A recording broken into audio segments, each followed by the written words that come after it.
Story ஸ்டார்டிங்லேயே ஹராகு ஒரு 39 வயது புற்றுநோய் நோயாளி.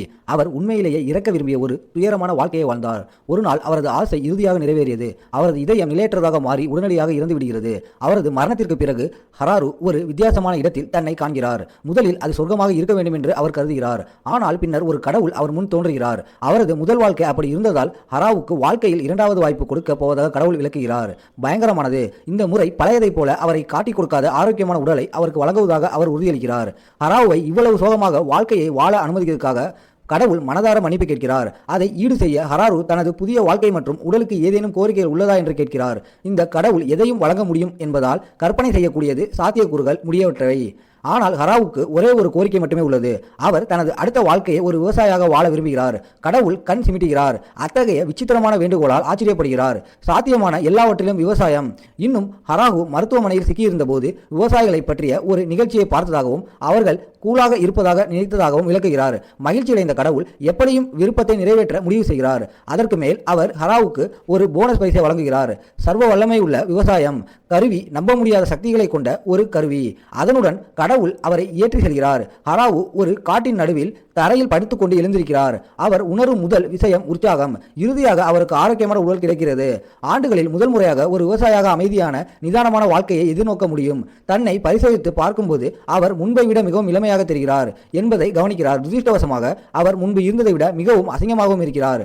அதை மோசமாக்கும் வகையில் கடவுள் பிறந்தார். அவர் ஒரு டாலர் ஸ்டோர் உடையில் இருந்தார். ஹராவு அவரது தோற்றத்தை பார்த்து பெருமூச்சு விடுகிறார்.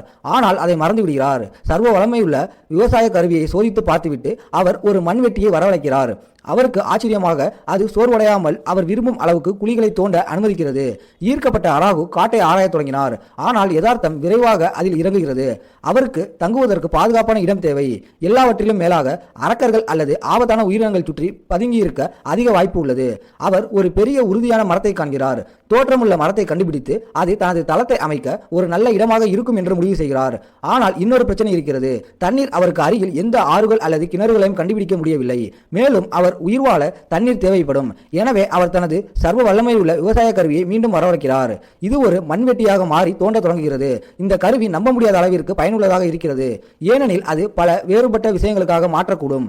ஒரே வரம்பு என்னவென்றால் அது சிக்கலான இயந்திரங்களாக மாற முடியாது.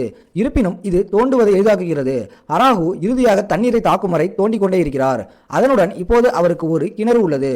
இப்போது தண்ணீர் பராமரிக்கப்பட்டு வருவதால் அடுத்த முன்னுரிமை உணவு. விந்தையாக இவ்வளவு தோண்டிய பிறகும் ஹராவுக்கு பசி எடுப்பதில்லை. அனைத்தும் இருப்பினும் உணவு தயாராக இருப்பது புத்திசாலித்தனம் என்று அவர் நினைக்கிறார். வேட்டையாடுவதை தனது திட்டங்களில் சேர்க்க வேண்டும் என்று அவர் முடிவு செய்கிறார். இப்போதைக்கு முக்கிய நிகழ்ச்சி நிரல் ஒரு குடிசை கட்டுவது. சர்வ வல்லமை உள்ள விவசாய கருவியை பயன்படுத்தி அவர் வெட்டுகிறார். மரங்களை எளிதாக வெட்டி அவற்றை சுத்தமான மரக்கட்டைகளாக வெட்டி கட்டுமானத்திற்கு தயாராக வைக்கிறார். ஆனால் அவர் தொடங்கியதும் ஒரு குடிசை கட்டுவதுதான் எதிர்பார்த்ததை விட மிகவும் கடினம் என்பதை ஹராகு உணர்கிறார். அதில் உள்ள அனைத்தும் காரணிகளையும் பற்றி அவர் சிந்திக்க தொடங்குகிறார். வடிவமைப்பு, நிலைத்தன்மை, பொருட்கள், அமைப்பு. அதை அவர் அறிவதற்கு முன்பே அவர் நேரத்தை மறந்துவிட்டார். சூரியன் ஏற்கனவே மறைகிறது. ஹராவுக்கு ஒரு ஒளி மூலத்தை விரைவாக தேவை. விவசாயத்தை பயன்படுத்தி ஒரு டார்ச் லைட் அல்லது விளக்கு போன்ற ஒன்றை வரவழைக்க முயற்சிக்கிறார். கருவி. ஆனால் எதுவும் வெளியே வரவில்லை. வெளிப்படையாக அதை அதன் விவசாய அதிகார வரம்பிற்குள் வராது. கடவுளிடமிருந்து மற்றொரு கட்டுப்பாடு. பின்னர் அவர் ஒரு பூத கண்ணாடியை வரவழைக்க முயற்சிக்கிறார். அது வேலை செய்கிறது. ஆனால் இரவில் அது பயனற்றது என்பதை அவர் விரைவாக உணர்கிறார். எனவே அவர் அதை ஒதுக்கி வைக்கிறார். அன்று இரவு ஹராகு ஒரு மரத்தில் ஒரு சிறிய துளை தோண்டி அங்கேயே இரவை கழிக்கிறார். தூக்கம் கடினமாக இருந்தாலும் சில மர தளபாலங்கள் செய்வதன் மூலம் அவர் தன்னை மும்முரமாக வைத்திருக்கிறார். அவருக்கு ஆச்சரியமாக அது அவர் எதிர்பார்த்ததை விட சிறப்பாக மாறும். மறுநாள் அவர் தனது நிலத்தில் உள்ள அனைத்து மரங்களையும் புதர்களையும் அகற்றி அதை வளர்க்க தொடங்குவார். அவர் தொடங்கவிருக்கும் நேரத்தில் ஒரு முயல் அசுரன் திடீரென்று கொலை நோக்கத்துடன் அவரை நோக்கி பாய்கிறது. சர்வ வல்லமை உள்ள விவசாய கருவியிலிருந்து ஒரு விரைவான தாக்குதலே அதற்கு தேவையானது.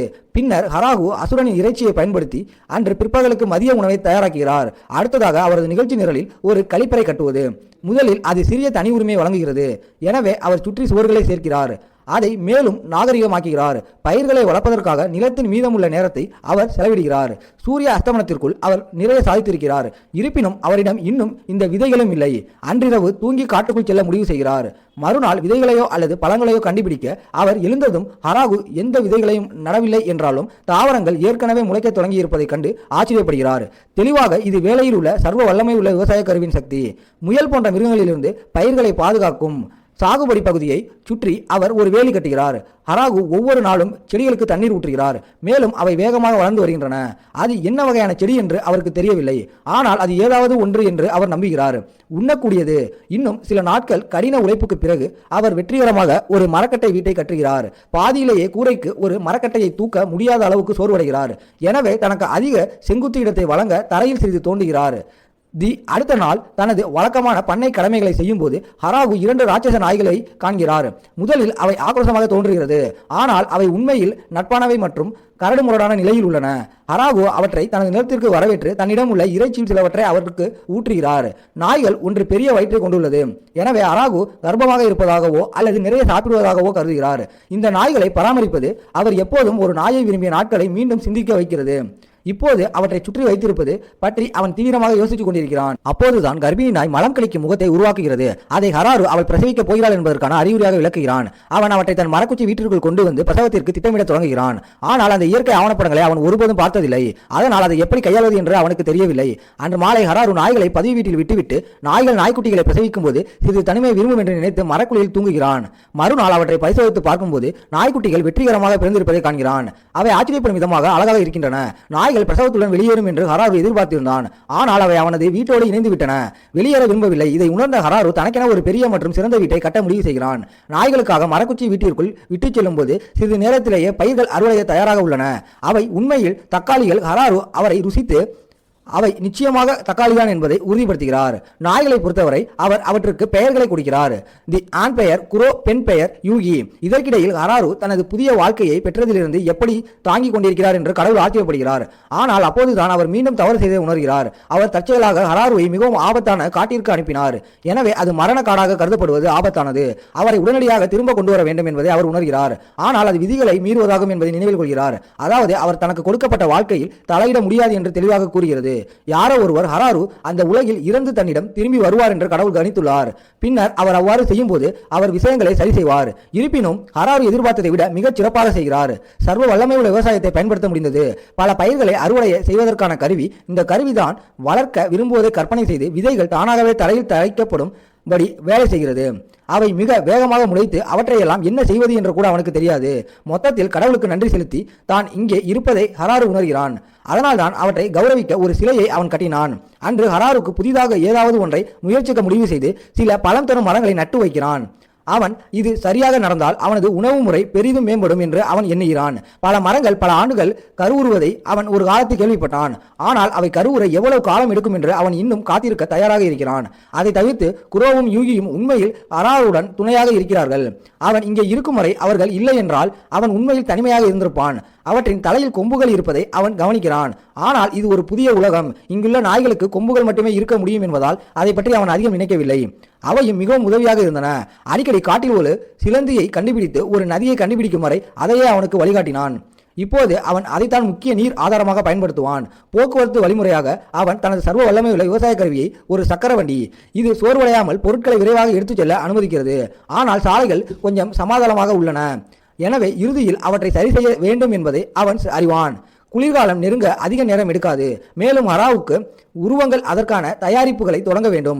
முயல் அரக்கர்களின் தோலை பயன்படுத்தி அவன் முயற்சி செய்கிறான். ஆனால் அவை மிகவும் துர்நாற்றம் வீசுகின்றன.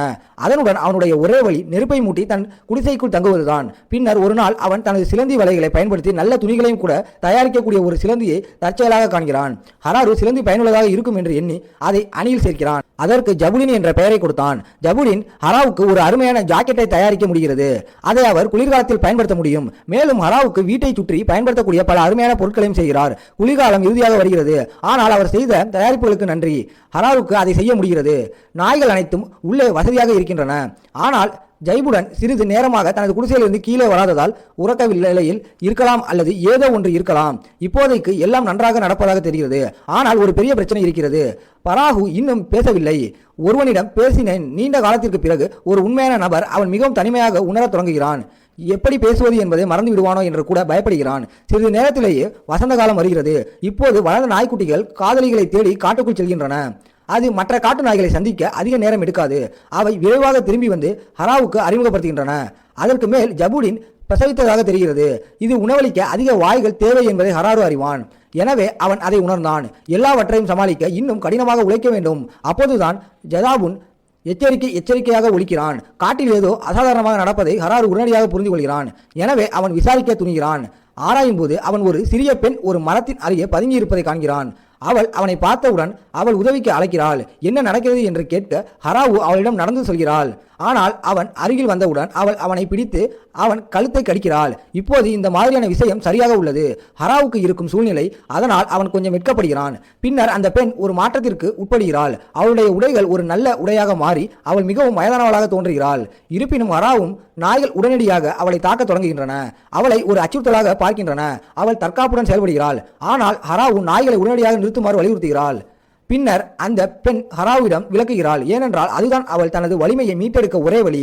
அவள் அதையும் சொல்கிறாள். நாய்கள் ஒன்றை தாக்க முடியும் என்று நினைத்ததால் தான் முதலில் தாக்கப்பட்டாள். இதை பார்த்த ஹராரு தான் பாதிப்பில்லாதவள் என்பதை உணர்ந்து அவனது இரத்தத்தை இன்னும் கொஞ்சம் குடிக்க கொடுக்கவும் முன்வருகிறாள்.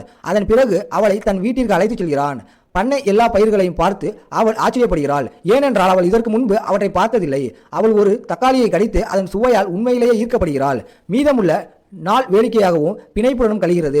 ஹராவை பொறுத்தவரை இது நீண்ட காலத்திற்கு பிறகு மனித தொடர்புகளை கொண்டிருப்பது இதுவே முதல் முறை. எனவே அவளுடன் நேரத்தை செலவிடுவதில் அவர் மிகவும் மகிழ்ச்சி அடைகிறாள். நாளின் இறுதியில் அவள் தன்னை லூசி ஒரு காட்டேரி என்று அறிமுகப்படுத்திக் கொள்கிறாள். அவள் காட்டிற்கு ஆராய்ச்சி செய்ய வந்ததாக அவள் விளக்குகிறாள். மருத்துவ மூலிகைகள். ஆனால் அவளுடைய ஆச்சரியத்தை திருட முயற்சிக்கும் சில பிரபுக்களுடன் அவள் சண்டையிட்டாள். அவளுக்கு ஒளிந்து கொள்ள பாதுகாப்பான இடம் தேவைப்பட்டது. மேலும் கால்தான் சிறந்த வழி. அவள் ஒரு பலகையை இழுப்பதை ஹராரு கவனிக்கிறார். அதுதான் என்று அவர் கருதுகிறார். மந்திரம் தெளிவாக இந்த உலகில் மந்திரம் இருக்க வேண்டும். இதையெல்லாம் யோசித்து பார்த்தால் ஹராரு லூசியை முறைத்து பார்க்கிறார். அவளை போன்ற ஒரு கெட்டவனை இனி ஒருபோதும் சந்திக்க கூடாது என்பதை உணர்கிறார். உணர்ச்சி வசப்பட்டு உடனடியாக லூசியிடம் முன்மொழிகிறார். அவளை எப்போதும் தன்னுடன் இருக்கும்படி கேட்கிறார். அவர் இங்கு தனது தளத்தை அமைத்ததற்கான காரணம் மற்றவர்களிடமிருந்து விலகி தனியாக நிம்மதியாக வாழ முடியும் என்று அவர் விளக்குகிறார். இந்த திடீர் முன்மொழிவால் லூசி வெட்கப்படுகிறாள். ஆனால் சிறிது நேரம் யோசித்த பிறகு வேறு எங்கும் செல்ல முடியாததால் அவள் ஒப்புக்கொள்கிறாள். அடுத்த நாள் அவர்கள் இருவரும் ஒன்றாக ஒரு கடினமான இரவுக்கு பிறகு கேபினில் இருந்து வெளியே வருகிறார்கள். இன்று அவர்கள் என்ன செய்ய போகிறார்கள் என்று லூசி கேட்கிறாள். பல மரங்கள் எப்படி வளர்கின்றன என்பதை பார்க்க ஹராரு திட்டமிட்டிருந்ததாக கூறுகிறார். லூசி அவளும் சேர்ந்து கொள்வதாக சொல்கிறாள். அவருடன் அவள் முதலில் புத்துணர்ச்சி பெற விரும்புகிறாள். இவை அனைத்திற்கும் பிறகு அவர்கள் இருவரும் உட்கார்ந்து விவாதிக்க தொடங்குகிறார்கள். ஆனால் அப்போதுதான் ஜபுதீன் எச்சரிக்கை ஒலிக்கிறார். ஹராவுக்கு அதன் அர்த்தம் ஏற்கனவே தெரியும். எனவே அவரும் லூசியும் என்னவென்று பார்க்க காட்டுக்குள் செல்கிறார்கள். அது பற்றி ஹராவுக்கு வந்து தனக்கு மிகவும் பரிச்சயமான ஒரு காட்சியை காண்கிறாள். ஒரு மரத்தில் கட்டப்பட்ட ஒரு அழகான பெண் ஹராவுக்கை பார்த்ததும் அவள் கத்துகிறாள். அவனிடம் உதவி கேட்கிறாள். ஹராரு அவளை வெளிப்படையாக அவிழ்த்து அவன் அவளை கட்டவிழ்த்த பிறகு அந்த பெண் தன்னை புத்துணர்ச்சி அடைய செய்ய தனது மந்திரத்தை பயன்படுத்துகிறாள். இதற்கிடையில் லூசி அமைதியாக அதற்கு ஒரு இடைவெளி எடுக்க முயற்சிக்கிறாள். ஆனால் அந்த பெண் அவளை தடுத்து உடனடியாக தன்னிடம் வரச் சொல்கிறாள். வெளிப்படையாக அவர்கள் ஒருவரை ஒருவர் அறிந்திருக்கிறார்கள். அவர்கள் இருவரும் அவளை மீண்டும் குடிசைக்கு அழைத்துச் செல்கிறார்கள். அங்கு ஹராவுக்கு தானும் லூசியும் ஒரே படகில் இருப்பதை புரிந்து கொள்கிறார். இருவரும் பிரபுக்களிடமிருந்து ஓடிவிடுகிறார்கள். அவள் தன்னை தியா ஒரு தேவதை என்று அறிமுகப்படுத்திக் கொண்டு தன்னுடன் இருப்பவர் யார் என்று லூசியிடம் கேட்கிறாள். லூசி வெட்கப்படுகிறாள். அவன் தன் கணவர் என்று சொல்லும்போது ஹராவுக்கு வெட்கப்படுகிறான். பெரும்பாலும் அவள் அவனை அப்படி அழைத்தது இதுவே முதல் முறை என்பதால் அதை கேட்டு டியா மிகவும் ஆச்சரியப்படுகிறாள். அதை தவிர ஹராரு டியாவிடம் ஏன் ஒரு தன்னை போன்ற ஒரு தேவதை லூசியை கண்டுபிடிக்க முயற்சித்தாள் என்று கேட்கிறாள். முதலில் தேவதைகள் முற்றிலும் புனிதமான மனிதர்களை விட அதிக போர் வீரர்கள் என்று டியா விளக்குகிறாள். அதை தவிர லூசி ஏற்படுத்திய அனைத்து சேதங்களுக்கும் ஒரு பெரிய பரிசு வழங்கப்பட்டுள்ளது. அவள் ஒரு வெறித்தனமான செயலில் ஈடுபட்ட போது அப்போது லூசி தனது முழு நேரத்தையும் விசித்திரமான மருந்துகள் மற்றும் கலவைகளை பற்றி ஆராய்ச்சி செய்வதில் செலவிடுவாள். பின்னர் ஏதாவது அவளை தொந்தரவு செய்தவுடன் அவள் விஷயங்களை ஊதி பெரிதாக்க தொடங்குவாள். பிரபுக்கள் அதை கண்டு மிகவும் கோபமடைந்தனர். அவள் தலையில் ஒரு பரிசு வழங்கினர். இதையெல்லாம் கேட்ட லூசி அப்போது அவள் கொஞ்சம் அதிகமாக சென்றிருக்கலாம் என்று ஒப்புக்கொள்கிறாள். ஆனால் தியா உண்மையில் அதை பற்றி அறிந்திருப்பதை கேட்டு அவள் ஆச்சரியப்படுகிறாள். ஏனெனில் லூசி எந்த அறிவுரையிலும் காட்டும் நபர் அல்ல. பலவீனத்தின் அவள் எவ்வளவு பலவீனாவள் என்பதை அவள் நேரடியாக உணர்ந்ததால் தான் அதை விளக்குகிறாள். ஹராவின் நாய்களை அவள் எதிர்கொண்ட போது அது ஒருபுறம் இருக்க காட்டில் வசிக்கும் அவர்களுடன் சேர விரும்புகிறாள் என்று அவள் உற்சாகமாக டியாவிடம் கேட்கிறாள். டியா சில வினாடிகள் தயங்குகிறாள். ஆனால் இறுதியில் ஒப்புக்கொள்கிறாள். அது ஒருபுறம் இருக்க லூசி டியாவை முழு பணையையும் சுட்டி காட்டுகிறாள். மேலும் அவளை ஜபிதானுக்கு அறிமுகப்படுத்துகிறாள். ஆனால் அவள் சிலந்திகளின் ரசையாக தெரியவில்லை. டியாவும் சில பண்ணை வேலைகளில் உதவப் போகிறாள். எனவே நீண்ட நாள் பயிர்களை அறுவடை செய்த பிறகு அவள் சோர்வடைகிறாள். ஆனால் டியாவும் லூசியும் தங்களை உடனடியாக சுத்தம் செய்ய தங்கள் மந்திரத்தை பயன்படுத்துகிறார்கள். இது ஹராவுக்கு உண்மையிலேயே அப்படி செய்ய விரும்புகிறது. அவர்கள் உள்ளே செல்கிறார்கள். ஹராவுக்கு அன்று அறுவடை செய்த ஸ்ட்ராபெரியை டியாவுக்கு சுவைக்க வைக்கிறார். டியா அதை மிகவும் சுவைக்க காண்கிறாள். மேலும் விவசாய வேலை அவள் எதிர்பார்த்தை விட மிகவும் நிறைவாக இருப்பதாகவும் கூறுகிறாள். அப்படி சொன்னால் டியா தனது மனதை தீர்த்து அவளுடன் இங்கே இருக்க முடிவு செய்கிறாள். அடுத்தடுத்த நாட்களில் அவள் அவர்களுக்கு விவசாயத்தில் உதவ தொடங்குகிறாள். செயல்பாடுகள் அவர்கள் அதிக ஸ்ட்ராபெரிகளை நட வேண்டும் என்று டியா கூறுகிறாள். ஆனால் ஹராரு அவளிடம் அது சாத்தியமில்லை என்று கூறுகிறார். ஏனெனில் அவர்களிடம் விவசாய திறன் அல்லது அவர்களின் மற்ற பயிர்களுக்கு கூடுதலாக அவற்றை அறுவடை செய்ய போதுமான ஆட்கள் இல்லை. டியா பண்ணையில் அவர்களுக்கு அதிக உதவி கிடைக்கும் என்று பரிந்துரைக்கிறார். ஆனால் ஹராரு அது ஒரு நல்ல யோசனையாக இருக்காது என்று நினைக்கிறார். அவை அதிகமாக வளர்ந்தால் அவர்கள் அறுவடை செய்த அனைத்தையும் சாப்பிட முடியாது என்று அவர் நியாயப்படுத்துகிறார். அவர் நடக்கும்போது ஹராரு குரோ மற்றும் யூகியின் அதிக தாத்தாக்களை சந்திக்கிறார். பேத்திகள் தங்கள் சொந்த நாய்க்குட்டிகளை பெற்றதால் பேர குழந்தைகள் ஜபாடினும் குழந்தைகளும் பெருகிவிட்டன. ஆனால் அவர்களில் பாதி பேர் சிறந்த வாழ்க்கையை தேட காட்டை விட்டு வெளியேற முடிவு செய்கிறார்கள். மற்ற பாதி பேர் தங்குகிறார்கள். பின்னால் தியா பேசுகிறாள். தனக்கு தனியாக ஒரு பயணம் இருப்பதாக கூறுகிறாள். ஆனால் விரைவில் திரும்பி வருவதாக உறுதியளிக்கிறாள். முதலில் ஹராரு ஜாவுதானின் குழந்தைகளைப் போலவே தன்னை கைவிடப் போகிறாள் என்று கவலைப்படுகிறாள். ஆனால் அவள் விரைவில் திரும்பி வருவேன் என்று கூறி கவலைப்பட வேண்டாம் என்று அவனை உறுதியளிக்கிறாள். 2 நாட்களுக்கு பிறகு தியா வாக்குறுத்தபடி திருப்பி வருகிறாள். ஆனால் இந்த முறை அவள் சில எல்ஃப்ஸ் பெண்களை தன்னுடன் அழைத்து வருகிறாள். பொறுப்பில் இருப்பவர் தன்னை லீ என்று அறிமுகப்படுத்திக் கொள்கிறாள். மேலும் அவர்கள் அனைவருக்கும் நெருங்கிய உறவினர்கள் என்பதால் ஒத்த பெயரில் உள்ளன. டியா ஹராவுக்கு வந்து தங்கச் சொன்னதால் அவர்கள் இங்கு வந்ததாக லீ விளக்குகிறாள். எனவே அவர்கள் தங்களுடன் இங்கே வாழ முடியுமா என்று கேட்கிறார்கள். டியா விளக்குகிறாள். எல்ஃப்ஸ் மிகவும் சோகமாக பின்னணி கதையை பகிர்ந்து கொள்கிறார்கள். அவர்கள் அனைவரும் வடக்கே வெகு தொலைவில் உள்ள ஒரு கிராமத்தில் வசித்து வந்தனர். ஆனால் அவர்களின் கிராமம் அழிக்கப்பட்டது. அவர்களின் இனம் சிதறிக்கப்பட்டது. அப்போதிலிருந்து அவர்கள் குடியேறவும் வீடு என்று அழைக்கவும் ஒரு இடத்தை தேடி வருகின்றனர். குடியேற இடம் இல்லாமல் அவர்கள் தங்கள் இனத்தை மீண்டும் மக்கள் தொகையாக மாற்ற முடியாது. இறுதியில் அழிந்து போகலாம். இதன் காரணமாக அவர்கள் அனைவரும் தன்னுடன் தங்க அனுமதிக்குமாறு அவளிடம் கெஞ்சுகிறார்கள். ஹராரு சிறிது நேரம் அதை பற்றி யோசித்துவிட்டு பின்னர் அங்கே இருப்பதாக சொல்கிறார். ஏற்கனவே இங்கு பல்வேறு இனங்கள் வாழ்கின்றன. எனவே அவர்கள் எல்லோருடனும் பழகுவதாக உறுதியளிக்கும் வரை பரவாயில்லை. எல்ஸ் ஒப்புக்கொள்கிறார்கள். ஆனால் மற்ற இனங்கள் யார் என்று அறிய ஆர்வமாக உள்ளனர். லூசி அவர்களுக்கு ஜபுடின் சிலந்தி மற்றும் அனைத்தையும் காட்டுகிறார். எல்ஸ் பயத்தில் மயங்கி விழுகிறார். இப்போது அங்கு வசிக்கும் மக்களின் எண்ணிக்கை அதிகரித்துள்ளதால் 7 எல்ஸ்களும் ஒன்றாக வாழ விரும்புவதால் அவர்கள் அனைவரும் வாழ ஒரு பெரிய வீட்டை கட்டுவதன் மூலம் தொடங்க ஹராரு முடிவு செய்கிறார். அடுத்து அவர் ஒரு கழிப்பறையை உருவாக்குகிறார் மற்றும் ஒரு குப்பை அகற்றும் பகுதியை உருவாக்குகிறார். எல்ஸ் கட்டுமானத்திற்கு உதவுகிறார்கள். சுமார் 10 நாட்களில் எல்லாம் முடிந்துவிடும். அவர்கள் அனைவரும் முகத்தில் புன்னகையுடன் உணவருந்தும் பகுதியில் அமர்ந்திருப்பதை ஹராரு பார்க்கும்போது இந்த இடம் உண்மையிலேயே இருக்கும் என்று அவர் நம்புகிறார். அனைவருக்கும் வசதியான மற்றும் பாதுகாப்பான இடமாக மாறும். எல்ஸ் பண்ணையில் வாழ்க்கையை பழகுவதற்கு அதிக நேரம் எடுக்காது. அவர்கள் பயிர்களை அறுவடை செய்து அவற்றை ருசித்து பார்க்க தொடங்குகிறார்கள். அவர்கள் எவற்றை விரும்புகிறார்கள் என்பதை கண்டுபிடிக்கிறார்கள். வேண்டாம், ஒரு நாள் ஹராவும் லீவும் பயிர்களை பிரிக்கும் போது லீ ஒரு எல்ஸ் என்றாலும் அவள் நெருப்பை பயன்படுத்துகிறாள். இறைச்சியை உண்ணுகிறாள் என்பதை கண்டு ஹராரு ஆச்சரியப்படுகிறார். எல்ஸ் எப்போதும் மரங்களில் இருந்து பழங்களை மட்டுமே சாப்பிடும் மற்றும் உலோகத்தால் செய்யப்பட்ட எதையும் அணிய மறுக்கும் உயிரினங்கள் என்று அவர் நினைத்ததால் அவர் அதிர்ச்சியடைந்தார். அவரது எண்ணங்களை கேட்டதும் லீயின் முகபாவனை தீவிரமாகிறது. ஹராவுடன் அவர் வாழ தேர்வு செய்தால் எல்ஸ் மென்மையான மரவாசிகள் என்று நினைப்பது இந்த காட்டில் அவர் இறக்க அதிக நேரம் எடுக்காது என்று கூறுகிறார். அடுத்த நாள் ஹராரு தனது விவசாய வேலையை தொடங்க உள்ளார். ஆனால் அப்போதுதான் ஜபீதின் அவனது கவனத்தை ஈர்த்து காட்டுகிறான். அவள் பிடித்த ராட்சச ராணி தேனியை அவனுக்கு காட்டுகிறான். முதலில் ஜபுடின் அதை சாப்பிடுவான் என்று ஹராரு நினைத்தான். ஆனால் ஜபுதீன் அதை ஒரு செல்ல பிராணியாக வளர்க்க விரும்புவதாக கூறுகிறான். ஹராவுக்கு அதில் எந்த பிரச்சனையும் இல்லை. எனவே அவன் ராணி தேனிக்கும் அவளுடைய வேலைக்கார தேனிகளுக்கும் ஒரு வீட்டை கட்டுகிறான். வேலைக்கார தேனீக்கள் சாதாரண அளவில் இருக்கும். அதே நேரத்தில் ராணி தேனி மட்டுமே பெரியது. அதன் பிறகு ஹராரு நீர்த்தேக்கத்திற்கான இடத்தை தோண்டுவதில் அதிக நேரத்தை செலவிட்டான். ஆனால் அவனுக்கு இருந்த பெரிய பிரச்சனை நீர்த்தேக்கத்திற்கு தண்ணீரை கொண்டு செல்வதுதான். அப்போதுதான் லீ அவனுக்கு ஆற்றிலிருந்து நீர்த்தேக்க இடத்திற்கு செல்லும் ஒரு குழாயை கட்டும் யோசனையை கொடுக்கிறான். எனவே அந்த யோசனையுடன் எல்லாரும் இணைந்து பெருமளவில் உற்பத்தி முறையில் வேலை செய்ய தொடங்குகிறார்கள். சிறிது நேரத்திற்கு பிறகு குழாய் நீர்த்தேக்கத்திற்கு செல்லும் குழாய் வெற்றிகரமாக கட்டப்பட்டு இணைக்கப்பட்டுள்ளது. தண்ணீர் உள்ளே பாய்வதை காணலாம். சில மீன்கள் எடுத்துச் செல்லப்படுகின்றன. எனவே ஹராரு அவற்றை வறுத்து மதிய உணவிற்கு பயன்படுத்த முடிவு செய்கிறார். டியா மற்றும் லூசி பார்க்கிறார்கள். ஹராரு பயன்படுத்தும் மீன்கள் மரண காட்டிலிருந்து வந்த மிகவும் கொடூரமான இனம் என்பதை அவர்கள் அங்கீகரிக்கிறார்கள். எனவே அதை சாப்பிடுவது அவர்களுக்கு பாதுகாப்பானதா என்று அவர்கள் யோசிக்கிறார்கள். ஹராரு அவர்களுக்கு சாப்பிட வழங்குகிறது. ஆனால் அவர்கள் மறுக்கிறார்கள். அவர் முதல் கனியை எடுக்க வேண்டும் என்று கூறுகிறார். யாராவது கினிப்பன்றியாக இருக்க வேண்டும். அது நிச்சயமாக அவர்களாக இருக்க போவதில்லை. ஹராரு மீனை ருசித்து அது சுவையாக இருக்கிறது என்று கூறுகிறார். அதன் பிறகு டியா மற்றும் லூசி சிலவற்றை ருசித்து ஹராரு அது சுவையாக இருக்கிறது என்று சொல்வதை ஒப்புக்கொள்கிறார். அனைவரும் முடிந்தது. மீனை அனுபவித்து எனவே அவர் தன்னிடம் இருந்த அனைத்து மீன்களையும் தயார் செய்து அதை தங்கள் உணவிற்கு பயன்படுத்தினார். அவர்கள் ஒரே நேரத்தில் சாப்பிட முடியாத அளவுக்கு அதிகமாக பிடித்தார்கள். அதனால் மீதமுள்ளவற்றை சிறிது உப்பு சேர்த்து பாதுகாத்து தங்கள் அலமாரியில் வைத்திருந்தார்கள். அப்போது அவர்களிடம் ஒரு நீர்த்தேக்கம் இருப்பதால் ஹராரு ஒரு அரிசி பஜ்ஜியை உருவாக்க முடிவு செய்கிறார். அங்கு அவர்கள் சிறிது அரிசியை அறுவடை செய்ய முடியும். அவர் ஒரு வழக்கமான பண்ணை நிலத்தை தோண்ட தொடங்குகிறார். பின்னர் அவர் 2 நிலங்களையும் தண்ணீரில் நிரப்புகிறார். அவர் பின்னர் ஒவ்வொரு அரிசி பஜ்ஜியையும் நடவ செய்கிறார். எல்ஸின் உதவியை கேட்கிறார். சிறிது நேரத்திற்கு முன்பு அரிசி பஜ்ஜி இப்போது முழுமையாக வளர்ந்து அறுவடை தயாராக உள்ளது. அது ஹராரு எதிர்பார்த்ததை விட மிக வேகமாக வளர்ந்தது. பின்னர் அவர்கள் அறுவடை செய்த பிறகு அரிசி அவற்றின் பக்கவாட்டுகளை பயன்படுத்தி வீட்டில் தண்டுகளை சேமித்து வைக்கிறது. ஆனால் அது முடிவல்ல. ஹராரு அடுத்த ஒரு மணி நேரத்தை அரிசியை அரைப்பதில் செலவிடுகிறார். அது இப்போது நல்ல அரிசி தானியங்களாக மாறும் வரை லூசி மற்றும் டியா கவனிக்கிறார்கள். அரிசி தயாரிப்பில் உள்ள கொடூரமான செயல்முறை இந்த கட்டடத்தில் அது மதிப்புக்குரியது என்று யோசிக்கிறார்கள். ஆனால் ஹராரு அவர்களுக்கு உறுதியளிக்கிறார். அது மிகவும் மதிப்புக்குரியது என்று கூறுகிறார். அதன் பிறகு ஹராரு வெளியே சென்று அரிசியை சுமைக்கிறார். அது முடிந்ததும் அவர் அவற்றை அரிசி உருண்டைகளாக மாற்றி ஒரு தட்டில் பரிமாறுகிறார். லூசி மற்றும் டியாவிடம் அதை முயற்சி செய்ய சொல்கிறார். அவர்கள் அனைவரும் அரிசி உருண்டைகளை ருசித்து அது மிகவும் சுவையாக இருப்பதை காண்கிறார்கள். அவர் முந்தைய மீனை பயன்படுத்தி அரிசி உருண்டைகளை நிரப்புதல் செய்கிறார். எல்ஃப் அனைத்து அரிசி உருண்டைகளையும் சாப்பிட்டாலும் ஹராரு அவர்களுக்கு அது பிடித்திருப்பதைக் கண்டு மகிழ்ச்சி அடைகிறார். அடுத்த முறை அவர் வேறு ஒரு நிரப்புதலையும் செய்வார். அடுத்த நாள் அரிசி பட்டியில் நீண்ட நாள் வேலைக்கு பிறகு மற்ற அனைவரும் தங்கள் மந்திரத்தை பயன்படுத்தி தங்களை சுத்தம் செய்கிறார்கள். இது ஹரோரா அவர்கள் எதிர்பார்த்ததை விட பொறாமைப்பட வைக்கிறது.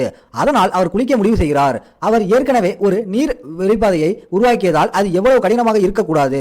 அப்படி சொன்னால் ஹராரு கட்டுமானத்தை தொடங்குகிறார். ஆனால் சிறிது நேரத்திற்கு பிறகு அப்போது அவர்கள் குளித்து முடித்த பிறகு குளிக்கும் தண்ணீர் எங்கே போகும் என்பது ஒரு பெரிய பிரச்சனை என்பதை அவர் உணர்ந்தார். அவர்கள் அதை மீண்டும் ஆற்றில் கொட்டுவது சரியாக இருக்காது என்று அவர் நினைக்கவில்லை. அதை கேட்ட டியா குளிக்கும் தண்ணீரை சுத்திகரிப்பு சுத்தமான சேறுகளை பயன்படுத்துதல், பின்னர் அவர்களால் அதை மீண்டும் பயன்படுத்த முடியும். அதற்கு மேல் குளியறைகளை சுத்தம் செய்யும் போது சுத்தமான சேறுகளும் உதவியாக இருக்கும் என்று டியா நம்புகிறார். இப்போது அவர்களே அதை செய்ய வேண்டியதில்லை.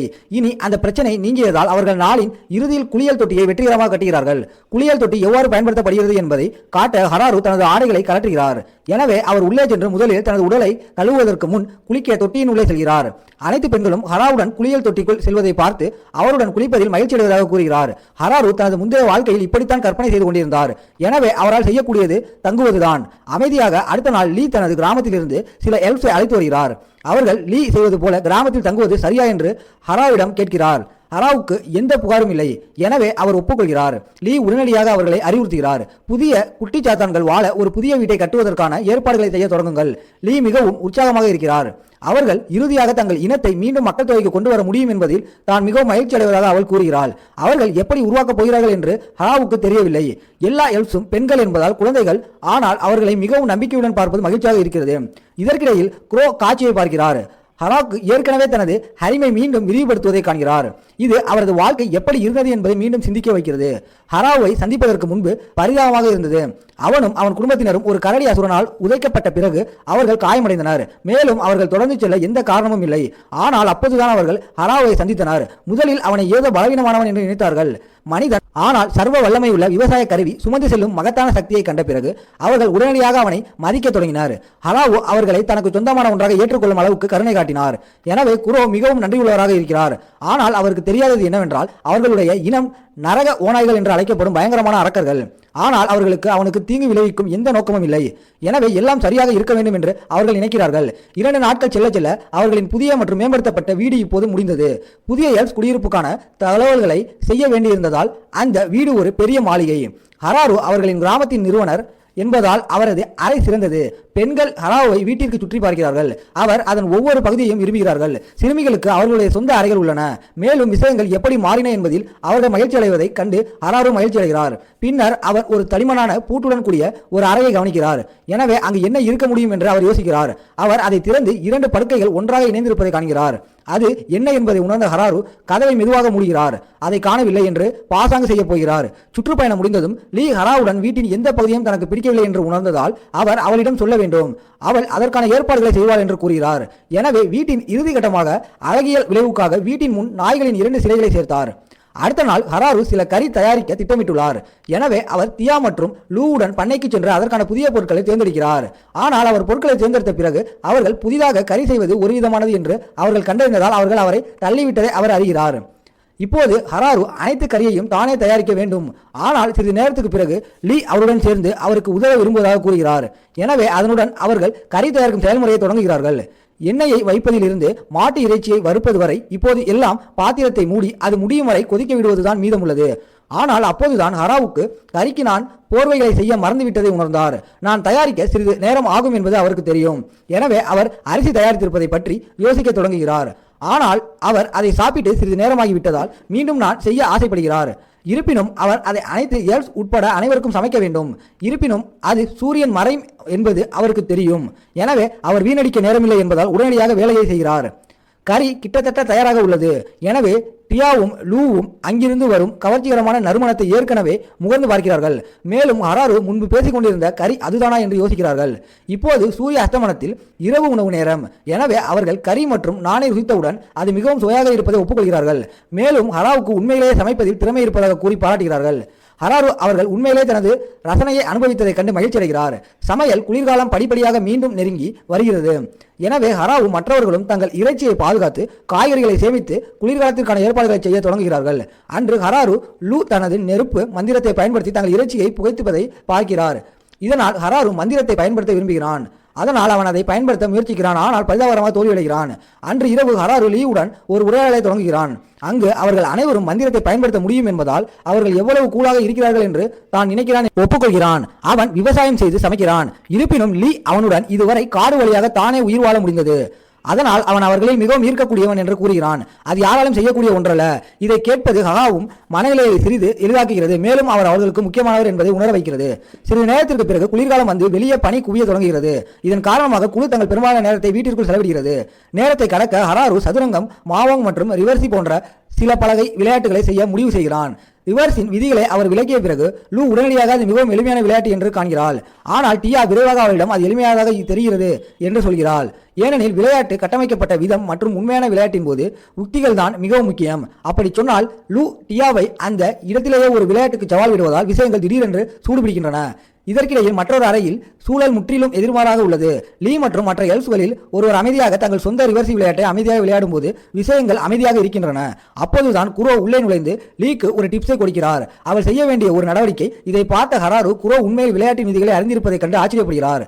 அது அவர் ஒருபோதும் எதிர்பார்க்கவில்லை. சிறிது நேரத்திற்கு பிறகு பலகை விளையாட்டுகள் சலிப்படைய தொடங்குகின்றன. எனவே ஹராரு ஒரு பந்துவீச்சு தொகுப்பை ஒன்றாக இணைக்கிறார். விஷயங்களை கலக்கவும் அவர் தனது பந்துவீச்சை திறமையை காட்டுவதன் மூலம் நிரூபிக்கிறார். ஆனால் அவர் கொஞ்சம் துருபிடித்ததால் இறுதியில் 2 பின்களை இழக்கிறார். இருப்பினும் ஹராவுக்கு அது விளையாட்டுகளின் எளிமையாக அல்லது அனைத்தின் புதுமையா? ஆனால் அவர் அவர்களுக்கு அறிமுகப்படுத்திய ஒவ்வொரு ஆட்டமும் மிகப்பெரிய வெற்றியாக மாறியது. அதே போலவே குழு தங்கள் முழு குளிர்காலத்தையும் ஒன்றாக விளையாடுவதற்குள் தினமும் விளையாடுவதை கழிக்கிறது. ஆனால் அந்த குளிர்கால நாட்கள் நீண்ட காலம் நீட்டிக்காது. ஏனென்றால் அவர்கள் அதை அறிவதற்கு முன்பே வசந்த காலம் விரைவில் வருகிறது. ஒரு நாள் காலை ஹாவுக்கும் சிறுமிகளுக்கும் வெளியே வந்து நின்று அவர்கள் என்ன செய்ய போகிறார்கள் என்பதை பற்றி பேச திட்டமிட்டனர். ஆனால் அப்போதுதான் ஜபீதின் திடீரென்று எச்சரிக்கை மணியை ஒலிக்கிறார். அவர்கள் அனைவரும் அவசரமாக எதிர் திசையில் அலாரம் ஒலித்த திசையில் ஒரு பெரிய வைவர்ன் பறவை நேராக தங்களை நோக்கி பறப்பதை கண்டனர். வைவர்ன் தாக்குவதை கண்ட லீ மற்றும் பிற எல்ஸ் பயிர் பண்ணைக்கு விரைந்து சென்று ஏற்படும் சேதத்தை குறைக்க முயற்சிக்கின்றனர். அந்த நேரத்தில் டியா மற்றும் லூ என்ன செய்வது என்று தெரியாததால் முற்றிலும் வாயெடுத்து போகிறார்கள். வைவரின் தடையை உடைக்கும் அளவுக்கு அவர்கள் வலிமையானவர்கள் என்று அவர்கள் சந்தேகிக்கிறார்கள்.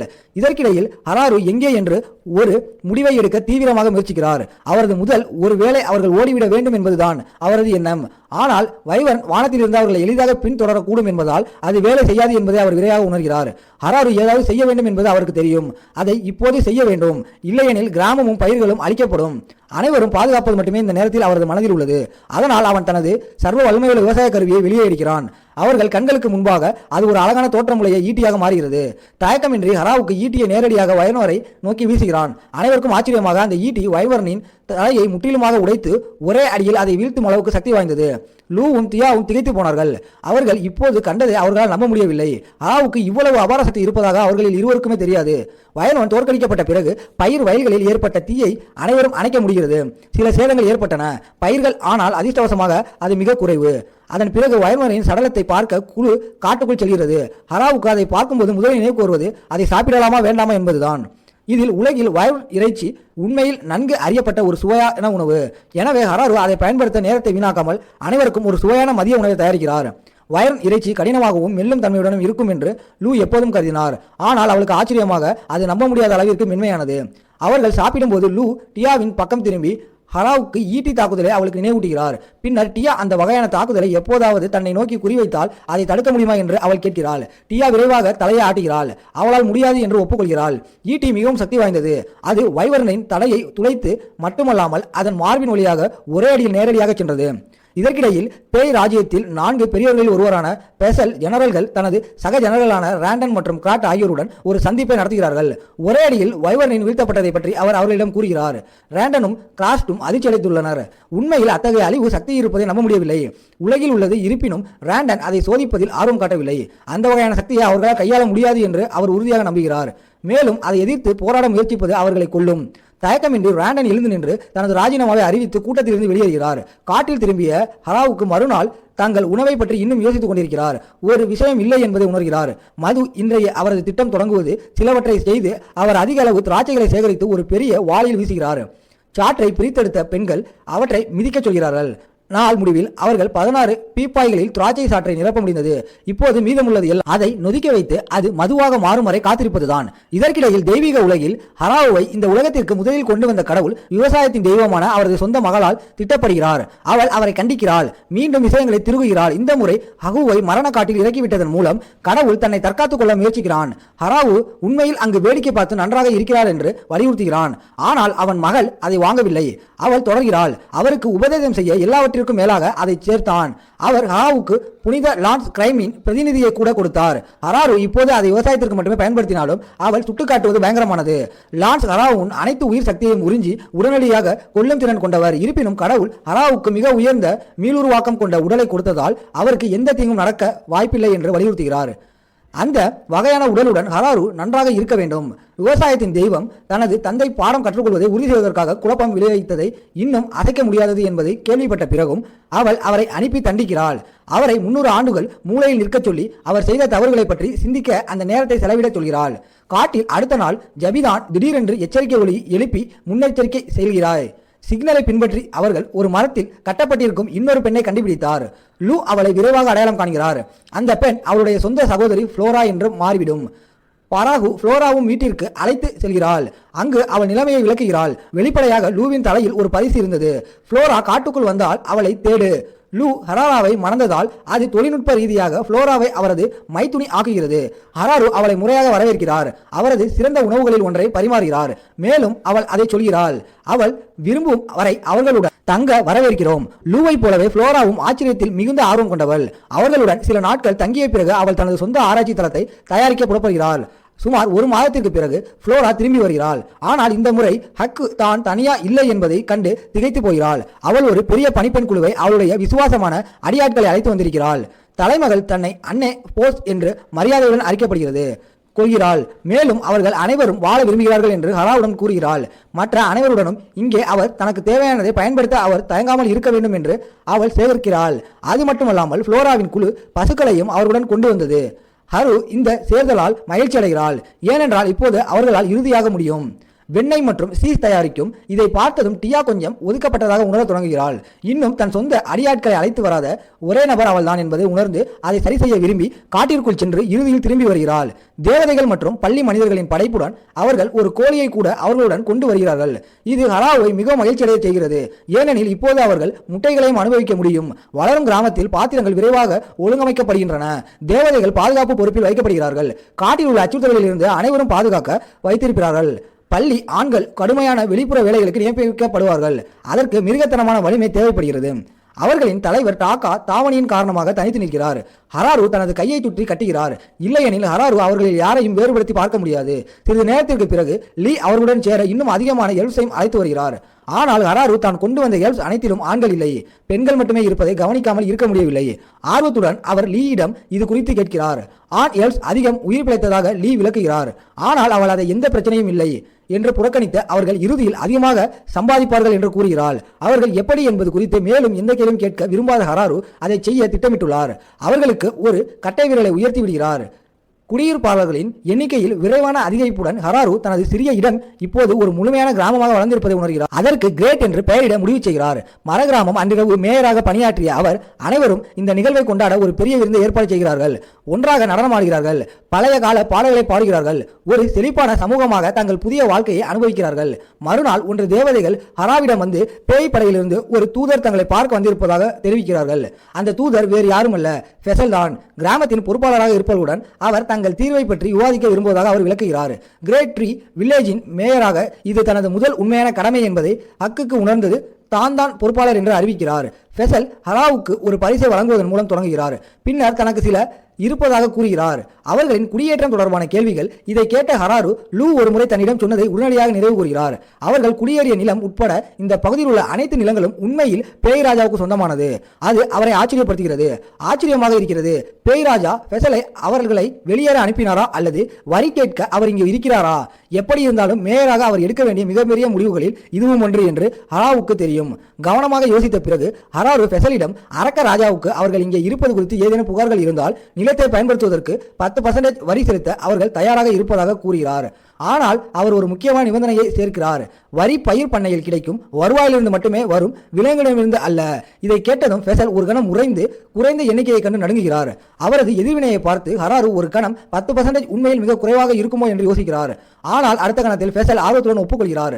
சலுகை. அவர்கள் உள்ளே சென்று காகிதத்தில் கையெழுத்திடுகிறார்கள். ஃபெசல் பேய் ராஜ்யத்திற்கு செல்கிறார். அவர் சென்ற பிறகு ஹராரு பெண்களிடம் அவர் எப்படி செய்தார் என்று கேட்கிறார். வழக்கமான வரி விகிதம் சுமார் 60 முதல் 70% வரை இருப்பதால் அவர் ஒரு அற்புதமான வேலையை செய்தார் என்று அவர்கள் அவரிடம் கூறுகிறார்கள். ஆனால் அவர் எப்படியோ 10% மட்டுமே ஒரு ஒப்பந்தத்தில் கையெழுத்திட முடிந்தது. அதற்கு மேல் வரி செலுத்துவது என்பது இப்போது அவர்களுக்கு பேர் ராணுவத்தின் பாதுகாப்பு இருப்பதை குறிக்கிறது.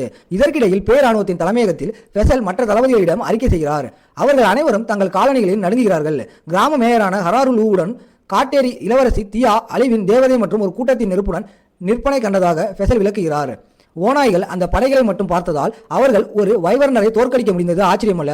வரி செலுத்தவும் பேய் ராஜாவின் பாதுகாப்பில் ஒரு பகுதியாக மாறவும் அவர்கள் விருப்பத்துடன் ஒப்புக்கொண்டது அவரை இன்னும் அதிர்ச்சிக்குள்ளாக்கியது. அவர்களின் வெளிப்படையான பலம் இருந்த போதிலும், வரி விகிதம் அபத்தமாக குறைவதை இருந்த போதிலும் ஃபெசல் மறுக்க முடியாது என்பதை அறிந்திருந்தார். ஆபத்தை விட கொஞ்சம் வசூலிப்பது நல்லது. அவர்கள் அரக்க ராஜ்யத்தின் எதிரிகளாக மாறுகிறார்கள். இதை கேட்டதும் ராண்டன் ஒரு முறை மீண்டும் எழுதி நின்று உடனடியாக ராஜினாமா செய்வதாக அறிவிக்கிறார். மறுநாள் டிராகன்களின் அதிபதியான டைம் கிரேட் ட்ரீ வில்லேஜுக்கு வருகை தருகிறார். அவரது வேலைக்காரன் முன்னோக்கி சென்று ஹக்குக்கு ஒரு பரிசை, ஒரு குளிர்ச்சியான தோற்றமுடைய வாளை வழங்குகிறார். ஹராரு பரிசை ஏற்றுக்கொள்கிறார். ஆனால் அவர்கள் ஏன் தனது கிராமத்திற்கு சென்றார்கள் என்று கேட்கிறார். டைமின் குகை தெற்கே சற்று தொலைவில் அமைந்துள்ளது என்று வேலைக்காரன் விளக்குகிறார். அவர்கள் சரியாக நெருங்கிய அண்டை வீட்டார் அல்ல, ஆனால் இன்னும் போதுமான அளவு நெருக்கமாக உள்ளனர். டைம் வந்து அவர்களை பார்ப்பது சரியானது என்று நினைத்தார். பின்னர் டைம் தனது மனித உருவத்திற்கு மாறி தன்னை சரியாக அறிமுகப்படுத்திக் கொள்கிறார். ஹராவும் மற்றவர்களும் அவரை உள்ளே அழைத்து சிறிது மது அருந்துகிறார்கள். ஆனால் டைம் மிகவும் குடிக்கிறார். அதனால் அவர் இங்கு என்றென்றும் தங்கப் போவதாகவும் தனது குகைக்கு திரும்ப செல்லவே மாட்டேன் என்றும் சத்தமாக அறிவிக்கிறார். அவரது வேலைக்காரன் விரைவாக அவரிடம் இங்கேயே நிரந்தரமாக தங்குவது அவரை தொந்தரவு செய்யும் என்பதால் அது எவ்வளவு நல்ல யோசனையாக இருக்காது என்று கூறுகிறான். அனைவருக்கும் தொந்தரவாக இருக்கும் அந்த வார்த்தைகளில் உள்ள உண்மையை உணர்ந்த டைம் சிறிது நேரம் சோர்ந்து போய் இரவு முடிவில் வீடு திரும்புகிறான். மறுநாள் ஹரவு டைமின் வருகையை பற்றி சிந்திக்கிறான். அவரை உபசரிப்பதில் அவருக்கு எவ்வளவு மகிழ்ச்சி இருந்தாலும் ஹரவு ஒப்புக்கொள்கிறார். தற்செயலான பார்வையாளர்கள் தங்கள் வீட்டிற்கு தொடர்ந்து வருவது பிடிக்காது. எனவே சுமார் 30 பேர் தங்கும் அளவுக்கு பெரிய விருந்தினர் மாளிகையை கட்டுமாறு அவர் பரிந்துரைக்கிறார். பார்வையாளர்களை வரவேற்பதற்காக இந்த இடம் பிரத்யேகமாக வடிவமைக்கப்பட்டுள்ளது. விருந்தினர் மாளிகையின் கட்டுமான பணிகள், விளையாட்டு விடுதியின் கட்டுமான பணிகள் தொடங்கிய போது பார்வையாளருக்காகவே ஒரு புதிய அமைப்பையும் அவர்கள் கொண்டு வந்தனர். விருந்தினர்கள் வரும்போது ஜாபியின் மணி அடிப்பார். எதிரிகள் வந்தால் ஒரு பலகையை அடிப்பார். அதற்கு மேல் அவர்கள் ஒரு வரவேற்பு குழுவை உருவாக்கினர். அதன் வேலை வருகை எந்த எவரையும் வரவேற்க சிறிது நேரத்திற்கு பிறகு அவர்களின் ஏற்பாடுகள் முடிந்தது. விரைவில் அவர்கள் தங்கள் முதல் விருந்தினரை பெற்றனர். இந்த முறை அது மிருகங்களின் குழு. லூ அவர்களை வரவேற்க வெளியே சென்றார். ஆனால் அவள் உடனடியாக கவனித்தாள். இந்த குழுவில் ஏதோ விசித்திரமாக இருந்தது. அவர்களில் சிலர் காட்டில் மறைந்திருப்பதை உணர்ந்ததாக அவள் வெளிப்படுத்தினாள். இருப்பினும் மிருகங்களின் தலைவரான காஃப் மறைந்திருந்தவர்கள் பின்தொடர்க்க வேண்டும் என்று கூறி விரைவாக மன்னிப்பு கேட்டார். அவரது அனுமதியின்றி லூ சாக்குப்போக்கை ஏற்றுக்கொண்டார். ஆனால் அவர்கள் தங்கியிருக்கும் போது கவனமாக இருக்குமாறு எச்சரித்தார். அவர்கள் உள்ளே சென்றது மிருகங்கள் விருந்தினர் மாளிகையின் அலங்காரங்களால் ஈர்க்கப்பட்டனர். அப்படி இருந்தும் சிறுமிகளால் அசைக்க முடியவில்லை. இந்த மிருகங்கள் உண்மையில் மார்வேடத்தில் இருக்கும் எதிரிகள் என்ற சந்தேகம் ஒன்று. மற்ற பார்வையாளர்கள் போல அவர்கள் எந்த வாழ்த்து பரிசையும் கொண்டு வரவில்லை. இரண்டாவதாக காட்டில் மறைந்திருந்த 2 மிருகங்கள் இருந்தன. இந்த சிவப்பு கொடிகள் காரணமாக பெண்கள் விருந்தோம்பலை குறைக்க முடிவு செய்து வேண்டுமென்றே அவர்களுக்கு ஒரு தரக்குறைவான உணவை வழங்கினர். ஹரரு நேர்மையாக இதை பற்றி கொஞ்சம் குற்ற உணர்ச்சியுடன் இருந்தார். ஆனால் அவர் அதனுடன் உடன்பட்டார். இருப்பினும் பின்னர் மிருக மனிதர்கள் ஏமாற்ற முயற்சிக்கவில்லை என்பது தெரிய வந்து யாரையும் உண்மையில் அவர்கள் வர்த்தக உறவுகளை பற்றி விவாதிக்க அங்கு வந்திருந்தனர்.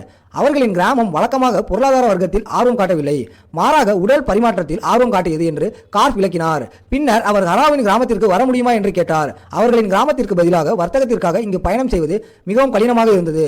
மேலும் பொருட்களை முன்னும் பின்னுமாக எடுத்துச் செல்வது மிகவும் சிரமமாக இருக்கும் என்று அவர் விளக்கினார். மிருக மனிதர்கள் வண்ணத்து பூச்சிகள், வெள்ளி பொருட்கள் மற்றும் கண்ணாடி போன்ற விஷயங்களை கையாண்டனர். அனைத்தும் ஹராரு கவர்ச்சிகரமாக கண்ட பொருட்கள். எல்லாவற்றையும் வாங்க விரும்புவதாக அவர் உடனடியாக சொன்னார். அதுபோலவே இரு தரப்பினரும் ஒரு உடன்பாட்டிற்கு வந்தனர். ஒரு பீப்பாய் மதுவுக்கு ஈடாக போக்குவரத்தை கையாள டைம் முன்வந்தார் என்பதால் மேயராக ஹராரு முதல் வர்த்தக பயணத்தை மேற்கொள்ள முடியாது. அதற்கு பதிலாக டியா செல்ல முன்வந்தார். சில நாட்களுக்கு பிறகு அவள் டைமுடன் திரும்பி வந்து வர்த்தகம் வெற்றிகரமாக இருந்ததாக பெருமையுடன் அறிவித்தாள். அனைத்து பொருட்களும் ஒப்புக்கொண்டபடி பரிமாற்றப்பட்டன. அதனுடன் பீஸ்ட் கிராமத்தின் மேயர் தங்கள் மக்களில் சிலர் இங்கு குடியேற முடியுமா என்று கேட்டதாகவும் அவர் குறிப்பிடுகிறார். ஹராரு அனைத்து பற்றி யோசித்து கூடுதல் தொழிலாளர்கள் உதவியாக இருப்பார்கள் என்று ஒப்புக்கொண்டார். எனவே அவர் ஒப்புக்கொண்டார். தியா பின்னர் அந்த குழுவில் 20 டீனேஜ் பெண்கள் இருந்ததாக வெளிப்படுத்தினார். ஹராரு இதை கேட்டதும் உறைந்து போனார். அவர்களின் சொந்த கிராமத்தில் ஏற்கனவே பெரும்பாலும் பெண்கள் இருப்பதை உணர்ந்தார். இது தொடர்ந்தால் கிராமத்தின் எதிர்காலம் ஆபத்தில் இருக்கும். ஏனெனில் அதில் மிருகங்கள் குறைந்தது 2 இளைஞர்களையாவது அனுப்பினால் மட்டுமே அவர்களை ஏற்றுக்கொள்வேன் என்று அவர் உறுதியாக கூறினார். சிறிது நேரத்திற்கு பிறகு மிருகங்கள் வந்து சேர்ந்தனர். அவர்களின் தலைவி சீனா என்ற டீனேஜ் பெண் பதட்டத்துடன் ஹருவை வரவேற்றாள். அவள் அவனிடம் சொன்னாள், அவளை கைவிடாதவரை அவள் எப்படி வேண்டுமானாலும் பயன்படுத்தலாம். ஹகு கனிவாக சிரித்தாள். வெளியேற்றுவதை பற்றி அவள் கவலைப்பட வேண்டியதில்லை என்று அவளுக்கு உறுதியளித்தாள். அதை கேட்ட சீனா நிம்மதியாக புன்னகைத்தாள். பின்னர் ஹராரு பற்றி கேட்டார். அவர் கோரிய இளைஞர்கள். பின்னர் சீனா 2 சிறுவர்களை வெளிப்படுத்தினர். ஆனால் அவர்கள் 11 வயதுள்ளவர்கள். இருப்பினும் ஹகு எதிர்பார்த்ததை விட மிகவும் இளையவர்கள். அவர் அவர்களை பார்த்து அவர்கள் கிராமத்தின் எதிர்காலத்தை பிரதிநிதித்துவப்படுத்துவார்கள் என்பதை உணர்ந்தார். இப்போது தொடர்கிறேன். சீனாவும் மற்ற மிருகங்கள் முதலில் தங்களை இங்கே குப்பை போல நடத்துவார்கள் என்று நினைத்தார்கள். ஆனால் அவர்களுக்கு ஆச்சரியமாக ஹராவும் மற்ற அனைவரும் கருணையுடன் இருக்கிறார்கள். அதனால்தான் அவர்கள் உண்மையில் தங்குவதை அனுபவிக்கிறார்கள். இன்னும் சிறிது நேரம் எடுக்கும் என்றாலும் அவர்கள் பல வகையான உயிரினங்களுக்கு மத்தியில் வாழ பழகுவதற்கு நேரம். ஒரு நாள் ஹராரு மிருக குழந்தைகள் விளையாடுவதை பார்த்து கொண்டிருக்கும் போது பூமி திடீரென்று ஒரு சக்தி வாய்ந்த பூகம்பத்துடன் நடுங்குகிறது. ஒரு தேவதை விரைவாக இறங்கி அவருக்கு தெரிவிக்கிறார். கிராமத்திலிருந்து வெகு தொலைவில் ஒரு கொடூரமான போரில் சிக்கிய ஒரு கரடியும் ஒரு விரியனும் தான் இந்த நடுக்கத்திற்கு காரணம். தேவதை தலையிட வேண்டுமா அல்லது வெறுமன கவனிக்க வேண்டுமா என்று யோசிக்கிறாள். மறுபுறம் ஹராரு உயிரினங்கள் சாப்பிட நன்றாக இருக்குமா என்று யோசித்துக் கொண்டிருக்கிறான். பின்னர் தேவதை ஹராவை சண்டை நடக்கும் காட்டிற்கு பறக்க விடுகிறான். போருக்கு அருகில் இறக்கப்பட்டவுடன் ஹராரு தனது ஈட்டியால் ஒற்றை தாக்கி உடனடியாக இருவரையும் வீழ்த்துகிறார். மிருகங்கள் மற்ற தேவதைகள் அதிர்ச்சியடைந்து ஹராரு அவர்கள் எதிர்பார்த்த போது மிகவும் சக்தி வாய்ந்தவர் என்பதை கண்டு ஆச்சரியப்படுகிறார்கள். அவர்கள் கரடியையும் வைப்பவரையும் கிராமத்திற்கு திருப்பி இழுத்துச் செல்கிறார்கள். அங்கு அவர்களின் இறைச்சி ஒரு சுவையான மதிய உணவாக தயாரிக்கப்படுகிறது. வறுத்த வைப்பரின் சுவை கிட்டத்தட்ட கோழி டெண்டர்களைப் போலவே இருக்கும். எனவே ஹராரு அதற்கு சரியான டிப் தேவை என்று முடிவு செய்கிறார். உடனடியாக அவர் கொஞ்சம் மயோனைஸ் செய்ய புறப்படுகிறார். அது தயாரானதும் ஃப்ளோரா அதை முயற்சித்து அது எவ்வளவு நன்றாக இருக்கிறது என்பதில் ஈர்க்கப்படுகிறார். அதன் பிறகு ஹக்கு தனது அடுத்த திட்டத்திற்கு செல்கிறார். மிசோ அவரும் ஃப்ளோராவும் ஒரு தொகுதியை தயாரிக்க ஒன்றாக வேலை செய்கிறார்கள். கலவையை உருண்டைகளாக உருட்டி அடித்தளத்தில் ஒரு பீப்பாயில் பல மாதங்களுக்கு புளிக்க வைக்கவும். அப்போதுதான் லூ சொல்ல வருகிறார். ஹராரு பார்வையாளர்கள் வந்துவிட்டார்கள் என்று கூறுகிறார். புதிதாக வந்தவர்கள் டோனாவன் என்ற முரட்டுத்தனமான தோற்றமுடைய மனிதனின் தலைமையில் வயதான குள்ளர்களின் குழுவாக மாறிவிடுகிறார்கள். பெரிய மர கிராமம் தரமான மதுவை உற்பத்தி செய்கிறது என்ற வதந்திகளை கேள்விப்பட்டிருந்ததால் அவர்கள் வந்தார்கள். சிலவற்றை பகிர்ந்து கொள்வதற்காக நம்பிக்கையுடன் ஹராரு விருப்பமாக இருக்கிறார். ஆனால் லூ உடனடியாக குறுக்கிட்டு தங்கள் மதுவை இலவசமாக கொடுக்க முடியாது என்று கூறுகிறார். டோனாவன் தங்களிடம் பணமில்லை என்று ஒப்புக்கொள்கிறார். மாறாக அதற்கு ஈடாக தொழில்நுட்பத்தை வழங்க முடியும். அவர் கிராமம் பல பயிர்களை உற்பத்தி செய்வதால் அந்த பயிர்களை மதுபானமாக மாற்றுவது எப்படி என்பதை அவரது மக்கள் அவர்களுக்கு காட்ட முடியும் என்று விளக்குகிறார். அதை நிரூபிக்க குள்ளர்கள் சோளத்தை சோள விஸ்கியாக்கி மாற்ற வடிகட்டிதல் செயல்முறையை பயன்படுத்தி நிரூபிக்கிறார்கள். ஹராகு ஒரு சிப் முயற்சி செய்து அது உண்மையான சுவையை ஒப்புக்கொள்கிறார். இருப்பினும் அவருக்கு சற்று வலிமையானது. இதற்கு பிறகு இரு தரப்பினரும் ஒரு உடன்பாட்டை எடுக்கிறார்கள். குள்ளர்கள் அதிகாரப்பூர்வமாக பெரிய மர கிராமங்களில் இணைகிறார்கள். கொண்டாட அவர்கள் ஒரு பெரிய வரவேற்பு நடத்துகிறார்கள். விருந்து அனைவரும் ஒன்றாக மது அருந்தி கொண்டாடுகிறார்கள். கிராமத்தில் இறுதியாக சில ஆண்கள் இருப்பதைக் கண்டு ஹராசு மிகவும் மகிழ்ச்சி அடைகிறார். அதாவது எல்ஸ் கவலையின்றி சுதந்திரமாக இனப்பெருக்கம் செய்ய முடியும். விருந்தின் போது ஹராரு டோனாவின் பக்கம் சாய்ந்து கிராமத்தில் தன்னை கவர்ந்த பெண் யாராவது இருக்கிறாரா என்று கேட்கிறார். இங்குள்ள அனைத்து பெண்களும் அழகாக இருந்தாலும் அவர்கள் உண்மையில் தனது வகையைச் சேர்ந்தவர்கள் அல்ல என்று டோனாவன் ஒப்புக்கொள்கிறார். அடர்த்தியான முழு தாடியுடன் கூடிய தனது பெண்களை தான் விரும்புவதாக அவர் கூறுகிறார். அப்போது ஹராரு தோல்வியில் பெருமூச்சு விடுகிறார். அடுத்த நாள் ஹராரு தனது வழக்கத்தால் ஈடுபடும் போது திடீரென்று ஒரு பெரிய டிராகன் கிராமத்தை நெருங்குவதை கவனிக்கிறார். அவரது முதல் உள்ளுணர்வு அதை உடனடியாக கலற்றுவதுதான். ஆனால் அவர் செயல்பட தொடங்குவதற்கு முன்பு டைம் தோன்றி டிராகனை தானே எதிர்கொள்கிறார். திரும்பி பார்த்து கிராமத்தை பாதுகாத்து தனது கடமை என்பதை அறிந்து தூரத்தில் இருந்து இன்னொரு டிராகன் வருவதை பார்க்கும் வரை ஹராரு இப்போது எல்லாம் கையாளப்பட்டதாக நினைக்கிறார். ஹராரு விரைவாக தனது ஈட்டியை இழுத்து டிராகன்களில் ஒன்றை நோக்கி வீசுகிறார். தாக்குதல் கிட்டத்தட்ட தரையிறங்குகிறது. ஆனால் கடைசி வினாடியில் டிராகன் தப்பிக்கிறது. ஃப்ராகு இரண்டாவது ஈட்டியை எரிய தயாராகிறான். ஆனால் டைமின் வேலைக்காரன் முன்னோக்கி ஓடி வந்து அவனை நிறுத்தச் சொல்கிறான். அவன் 2 டிராகன்களும் வேறு யாருமல்ல, டைமின் மனைவி மற்றும் மகள் என்று விளக்குகிறான். தவறான புரிதல் நீங்கிய பிறகு டிராகன்கள் மனித வடிவங்களாக மாறுகின்றன. டைமின் மனைவி தன்னை கிரவாலோன் என்றும் அவரது மகள் தன்னை லாஸ்டி என்றும் அறிமுகப்படுத்திக் கொள்கிறாள். டைம்ஸ் இரவில் தாமதமாக வெளியே பதுங்குவதை கவனித்ததால் தான் சந்தேகப்பட்டதாகவும் அவன் தன்னை ஏமாற்றுவதாக கருதியதாகவும் கிராவலன் விளக்குகிறாள். இந்த முறை உண்மையை வெளிக்கொணர அவள் அவனை பின்தொடர முடிவு செய்தாள். இதை கேட்ட ஹராவுக்கு டைம் ஏமாற்றவே இல்லை என்பதை விரைவாக தெளிவுபடுத்துகிறாள். அவன் குடிப்பதற்காக கிராமத்திற்கு வந்தான். கிரவாவலன் தன் தவறை உணர்ந்தாள். ஆனால் அவனை சந்தேகத்திற்கு அவளை குறை சொல்ல முடியாது என்று வாதிடுகிறாள். எல்லாவற்றிற்கும் மேலாக அவர் நள்ளிரவில் எதுவும் பேசாமல் கருவூலத்திலிருந்து பொருட்களை கூட எடுத்துச் செல்லாமல் புறப்பட்டார். எல்லாம் சரி செய்யப்பட்டவுடன் அவளும் லாஸ்டியும் இவ்வளவு குழப்பத்தை ஏற்படுத்தியதற்காக ஹராவிடம் மன்னிப்பு கேட்கிறார். ஹராவு உறுதியளிக்கிறார். அவர்களுக்கு இது எந்த பிரச்சனையும் இல்லை. மேலும் அனைவரும் சமாதானம் ஆனதில் தான் மகிழ்ச்சியடைவதாக கூறுகிறார். பின்னர் கிரேட் ட்ரீ வில்லேஜுடன் நல்ல உறவை பேணுவது மிகவும் முக்கியம் என்று டைம் அமைதியாக கிராபலுடன் கூறுகிறார். கிராமத்திற்கு அதை ஒப்புக்கொள்ள போதுமான சக்தி உள்ளது என்பதை அவர் ஒப்புக்கொள்கிறார். விஷயங்கள் எப்போதாவது விரோதமாக மாறினால் தங்கள் முழு பலத்தையும் வீசுகிறார்கள். அதை கேட்க கிரபாலன் தங்கள் மகள் லாஸ்டி சிறிது காலம் கிராமத்தில் தங்கியிருப்பது நல்லது என்று முடிவு செய்கிறாள். இது அவர்களது உறவு நேர்மையாக இருப்பதை உறுதி செய்வதோடு லாஸ்டியை அனுபவத்திலிருந்து கற்றுக்கொள்ளவும் உதவும் என்று அவள் நம்புகிறாள். ஹராவுக்கு எந்த ஆட்சேபனமும் இல்லை. அவளை கிராமத்திற்கு வரவேற்கிறான். லாஸ்டி தனது புதிய வாழ்க்கையை அங்கே இப்படித்தான் தொடங்கினாள். ஆனால் விஷயங்கள் அவர்கள் செய்தது போல் சீராக நடக்கவில்லை. முன்பு சேர்ந்த மற்றவர்களுடன் அவளுடைய அச்சுறுத்தும் டிராகன் பாரம்பரியம் காரணமாக அவளுடைய இருப்பை பயன்படுத்திக் கொள்ள பல குடியிருப்பாளர்கள் அவளை சுற்றி பதட்டமாக உள்ளனர். பார்வையாளர்களுடன் பேச்சுவார்த்தை நடத்த ஹராக் அவளை நியமிக்கிறார். முதல் சோதனை மீண்டும் ஃபெசல் வரும்போது வருகிறார். லாஸ்டியை கண்காணித்தவுடன் அவர் பயத்தில் நடுங்குகிறார். அவளை வருத்தப்படாமல் இருக்க அந்த இடத்திலேயே ஒவ்வொரு சலுகைக்கும் அவர் ஒப்புக்கொள்கிறார். இது எவ்வளவு சிறப்பாக செயல்பட்டது என்பதை பார்த்து ஹராரு லாஸ்டியை அந்த பாத்திரத்தில் வைப்பதில் தான் சரியான தேர்வு என்பதை உணர்ந்து சிரிக்கிறார். ஃபெசல் பின்னர் பேராஜ்யத்திற்கு திரும்பி தான் கண்டதை சொல்கிறார். பெரிய மர கிராமத்தில் இப்போது டிராகன்கள் இருப்பதை உணர்ந்த ஜெனரல்கள் பீதியடைந்தனர். கூட்டாளிகள் தங்கள் இராணுவ வலிமையை இன்னும் நெருக்கமாக மதிப்பிட விரும்புகிறார்கள். ஃபெசல் தனது மகள் ஃப்ளோராவை அவர்கள் உளவு பார்க்க அனுப்ப முடிவு செய்கிறார். விரைவில் ஃப்ளோரோம் கிராமத்திற்கு வருகிறார். தனது மகள் அங்கேயே தங்குவார் என்று ஃபெசல் ஏற்கனவே குறிப்பிட்டிருந்ததால் அனைவரும் அவளை இருகரம் நீட்டி ஏற்றுக்கொள்கிறார்கள். நாள் செல்ல செல்ல ஃப்ளோரம் கிராமத்தின் இராணுவ சக்தியை கவனமாக மதிப்பிடுகிறார். ஆனால் அவள் கண்டுபிடிப்பதில் திகைத்து போகிறாள். அவர்கள் தேர்வு செய்தால் முழு பேர் ராஜ்யத்தை முற்றிலுமாக அழிக்க போதுமானது வலிமை அவளிடம் இருப்பதை அவள் உணர்கிறாள். ஆர்வமாக அத்தகைய இடத்தை எந்த வகையான நபர் வழிநடத்த முடியும் என்று அவள் யோசிக்கிறாள்.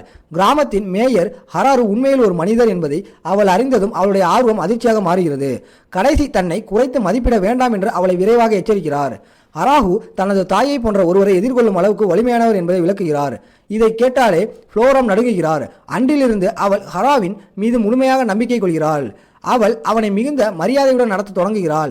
மேலும் அவனிடம் பேசும்போதெல்லாம் மிகவும் கடினமாகவும் முறையாகவும் மாறுகிறாள். 2 வாரங்களுக்கு பிறகு இலையுதிர் காலம் வருகிறது. அதனுடன் ஏராளமான சுவையான உணவுகள் கிடைக்கும் என்ற வாக்குறுதியும் வருகிறது. அனைவரும் கூடுகிறார்கள். ஒரு மனநிறைவான காலை உணவை தயாரிக்க சமையலறை, ஆனால் பாதியிலேயே ஏதோ ஒன்று காணவில்லை என்பதை அவர்கள் அனைவரும் உணர்கிறார்கள். கடல் உணவு தங்களுக்கு சிலவற்றை வழங்கக்கூடிய ஒரு வணிகரை தனக்கு தெரியும் என்பதை லூ நினைவில் கொள்கிறாள். எனவே அவர்கள் விரைவாக தெற்கே ஒரு பயணத்தை தொடங்குகிறார்கள். கோரிக்கை விடும் 3 நாட்களுக்கு பிறகு அரக்க ராச்சியத்தில் உள்ள ஹாசிட்டோ நகரத்தின் தலைமை வணிகர் அவர்களின் கோரிக்கைக்கு பதிலளிக்கும் விதமாக கிராமத்திற்கு வருகிறார். முதலில் தனது சேவைகளை அழைத்ததற்காக அவர்களுக்கு நன்றி தெரிவிக்கிறார்.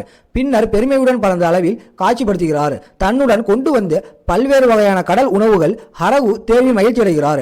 மைக்கேல் என்று தன்னை அறிமுகப்படுத்திக் கொள்ளும் வணிகர் பின்னர் தான் வந்ததற்கு 3 காரணங்கள் இருப்பதாக விளக்குகிறார். முதலாவது, ஹராவை முறையாக வரவேற்றுவதற்கு நன்றி கூறுவது, அவர்களின் சேவைகளை தேர்ந்தெடுப்பது. இரண்டாவது, அவர்களின் கிராமத்துடன் வர்த்தகம் மற்றும் வணிகத்திற்கான புதிய வாய்ப்புகளை பரிந்துரைப்பது. மூன்றாவது, அவரது மிகப்பெரிய நம்பிக்கை பெரிய மர கிராமத்திற்கான அதிகாரப்பூர்வ அரசாங்க விநியோகஸ்தராக மாறுவது. அதாவது அவர் அவர்களின் அனைத்து வர்த்தக விவகாரங்களையும் அவர் மட்டுமே கையாள்வார். மைக்கேல் அவர்களின் பயிர்களின் தரத்தை சுட்டிக்காட்டுகிறார். மேலும் அந்த பாத்திரத்தை ஒப்படைத்ததால் அவற்றை அவற்றின் சாதாரண மதிப்பை விட பல மடங்கு அதிகமாக விற்க முடியும் என்ற நம்பிக்கையுடன் கூறுகிறார். ஹராவும் மற்றவர்கள் அதை பற்றி பேசுகிறார்கள். அவரது நியாயத்தை அவர்கள் நம்பக தகுந்ததாக காண்கிறார்கள். எனவே அவர்கள் அதை ஒப்புக்கொள்கிறார்கள். எல்லாம் தீர்க்கப்பட்டதும் அவர்கள் அவரை அனுப்பி வைக்கிறார்கள். மைக்கேல் கிராமத்தின் டிராகனை வீட்டிற்கு திரும்ப பறக்க செய்கிறார். அவர் புறப்படும் போது மைக்கேல் நம்பகமானவராக தோன்றுகிறார். என்றும் அவர்களை ஏமாற்ற முயற்சிக்கும் எந்த உணர்வையும் விட்டுக் கொடுக்கவில்லை என்றும் டியா ஒப்புக்கொள்கிறார். அவருடனான அவர்களின் உறவு சீராக தொடரும் என்று ஹராரு மேலும் கூறுகிறார். இதற்கிடையில் வானத்தில் மைக்கேல் பார்வையில் இருந்து விலகியவுடன் தனது அமைதியான மற்றும் நடிப்பை கைவிடுகிறார். அவர் நிம்மதியில் நடுங்குகிறார். பெரிய மர கிராமத்தின் அச்சுறுத்தும் மக்களை சமாளித்த பிறகு உயிருடன் வெளியேற முடிந்த கடவுளுக்கு நன்றி கூறுகிறார். கிராமத்திற்கு திரும்பிய ஹரகு கடல் உணவை பயன்படுத்துவதற்கு நேரத்தை வீணாக்காமல் அனைவரும் அனுபவிக்கும் சுவையான உணவை தயாரிக்கிறார். ஆனால் அவர்களின் அமைதியான தருணம் அவர்கள் அறியவும் வரை நீண்ட காலம் நீட்டிக்காது. மற்றொரு டிராகன் திடீரென்று தோன்றி கிராமத்தை தாக்க தொடங்குகிறது. ஹராரு தயங்கவில்லை. அவர் தனது சர்வ வல்லமையுள்ள ஈட்டியை உயர்த்தி டிராகனை எளிதாக கீழே இறக்குகிறார். டிராகனின் இறைச்சி சமைக்கப்படுமா என்று பார்க்க அவர் காட்டுக்குள் செல்லும்போது அந்த மிருகம் அதன் மனித வடிவத்திற்கு மாறியிருப்பதை காண்கிறார். அவருக்கு ஆச்சரியமாக டிராகன் டைமின் அக்கா ஹேக்கரைன் என்று மாறிவிடுகிறது. டைம் குடிபோதையில் தனது மகளை ஹராவுக்கு மணப்பெண்ணாக கொடுப்பதாக கூறியதை ஒரு முறை கேட்டதாக ஹாக்ரைன் விளக்குகிறார். ஆர்வத்துடன் ஹராரு உண்மையில் எப்படிப்பட்ட மனிதர் என்பதை பார்க்க அவள் இங்கு வர முடிவு செய்தால் ஹராரு குழப்பமடைகிறான். ஏனென்றால் அவர் அத்தகைய எந்த ஏற்பாட்டிற்கும் ஒப்புக்கொண்டதாக நினைவில் இல்லை. டைம்ஸ் இஸ்தான் அப்படி சொன்னதாக வெளிப்படையாக ஒப்புக்கொள்கிறாள். ஆனால் அப்போது அவன் குடிபோதையில் இருந்ததால் மட்டுமே. பின்னர் ஹராரு ஹரானிடம் ஏன் தன்னை சாதாரணமாக அறிமுகப்படுத்திக் கொள்ளவில்லை என்று கேட்கிறாள். அவள் சிரித்துக் கொண்டே பதிலளிக்கிறாள். கிராம மேயர் எவ்வளவு வலிமையானவர் என்று அவள் எப்போதும் கேள்விப்பட்டிருப்பாள். அதனால் முதலில் அவனை சோதிக்க விரும்பினாள். ஹராரு அவளை எதிர்த்து பேசவில்லை. ஆனால் அவள் கிராமத்திற்கு நுழைவதற்கு முன்பு அவள் குப்பைகளை சுத்தம் செய்ய வேண்டும் என்று அவன் அவளிடம் கூறுகிறான். அவளுடைய சிறிய சோதனையின் போது ஏற்பட்டவை. அவள் சுத்தம் செய்து முடித்ததும் விருந்தினர் மாளிகைக்கு வரவேற்கப்படுகிறாள். அங்கு அவளுக்கு உணவு பரிமாற்றப்படுகிறது. அவள் கிட்டத்தட்ட உடனடியாக மற்றவருடன் சரியாக பொருந்துகிறாள். சாப்பிட்ட பிறகு ஹைக்கரின் சாதாரணமான குறிப்பிடுகிறாள். மாக் விளையாட்டு அவர்கள் மத்தியில் மிகவும் பிரபலமானது என்று கேட்டேன். அவள் விளையாடுவதை வலியுறுத்துகிறாள். ஹராரு தனக்கு விதிகள் தெரியாது என்று கருதி அவற்றை விளக்க முன்வருகிறாள். ஆனால் ஹக்கரின் அவனை ஏமாற்றி அவர்கள் செல்லும்போது அதை கண்டுபிடிப்பேன் என்று கூறுகிறாள். விஷயங்களை இன்னும் உற்சாகப்படுத்த விளையாட்டின் முடிவு குறித்து பந்தயம் கட்ட அவர்கள் பரிந்துரைக்கிறார்கள். ஆனால் ஹராவிடம் உண்மையில் பந்தயம் கட்ட தகுந்த எதுவும் இல்லை. எனவே அவர்கள் ஸ்ட்ரிப் மாங் விளையாட வேண்டும் என்று அவர் பரிந்துரைக்கிறார். அங்கு ஒவ்வொரு சுற்றிலும் தோற்றவர் ஆடையின் ஒரு துண்டை கலற்ற வேண்டும். ஆச்சரியப்படும் விதமாக அனைவரும் அதை ஒப்புக்கொள்கிறார்கள். சிறிது நேரத்திற்கு பிறகு விளையாட்டு தொடங்குகிறது. அறையில் பதற்றம் தடிமனாக இருக்கிறது. டிராகன்கள் அனைத்தும் மிகவும் போட்டித்தன்மை வாய்ந்தவை. மேலும் தோற்றதை முற்றிலும் இருக்கின்றன. இந்த ஸ்ட்ரிப் மாங் மிகவும் தீவிரமான போராக மாறுகிறது. ஹராவுக்கு விசித்திரமான ஒன்றை கவனிக்கிறார். மா ஜாங்கிற்கு ஹகிரின் முற்றிலும் புதியவர். மற்றவர்களுடன் ஒப்பிடும்போது அவள் மிக குறைந்த அளவிலான ஆடைகளையும் அணிந்திருக்கிறாள். ஆனாலும் அவள் கிட்டத்தட்ட ஆபத்தான அளவிலான நம்பிக்கையுடன் விளையாடுகிறாள். எப்போதும் விளையாட்டு தொடங்கியதிலிருந்து ஹராவுக்கு புள்ளிகளை அதிகரிப்பதில் கடுமையான கவனம் செலுத்தி வருகிறார். ஆனால் ஏதோ ஒன்று மோசமாக உணர்கிறது.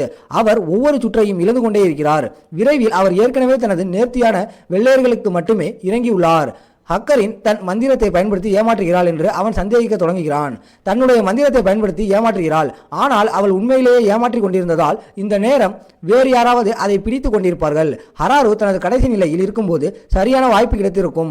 அவன் அடுத்த அசைவை சரியாக செய்தால் அவன் ஒரே ஷாட்டில் முழு ஆட்டத்தையும் புரட்ட முடியும்.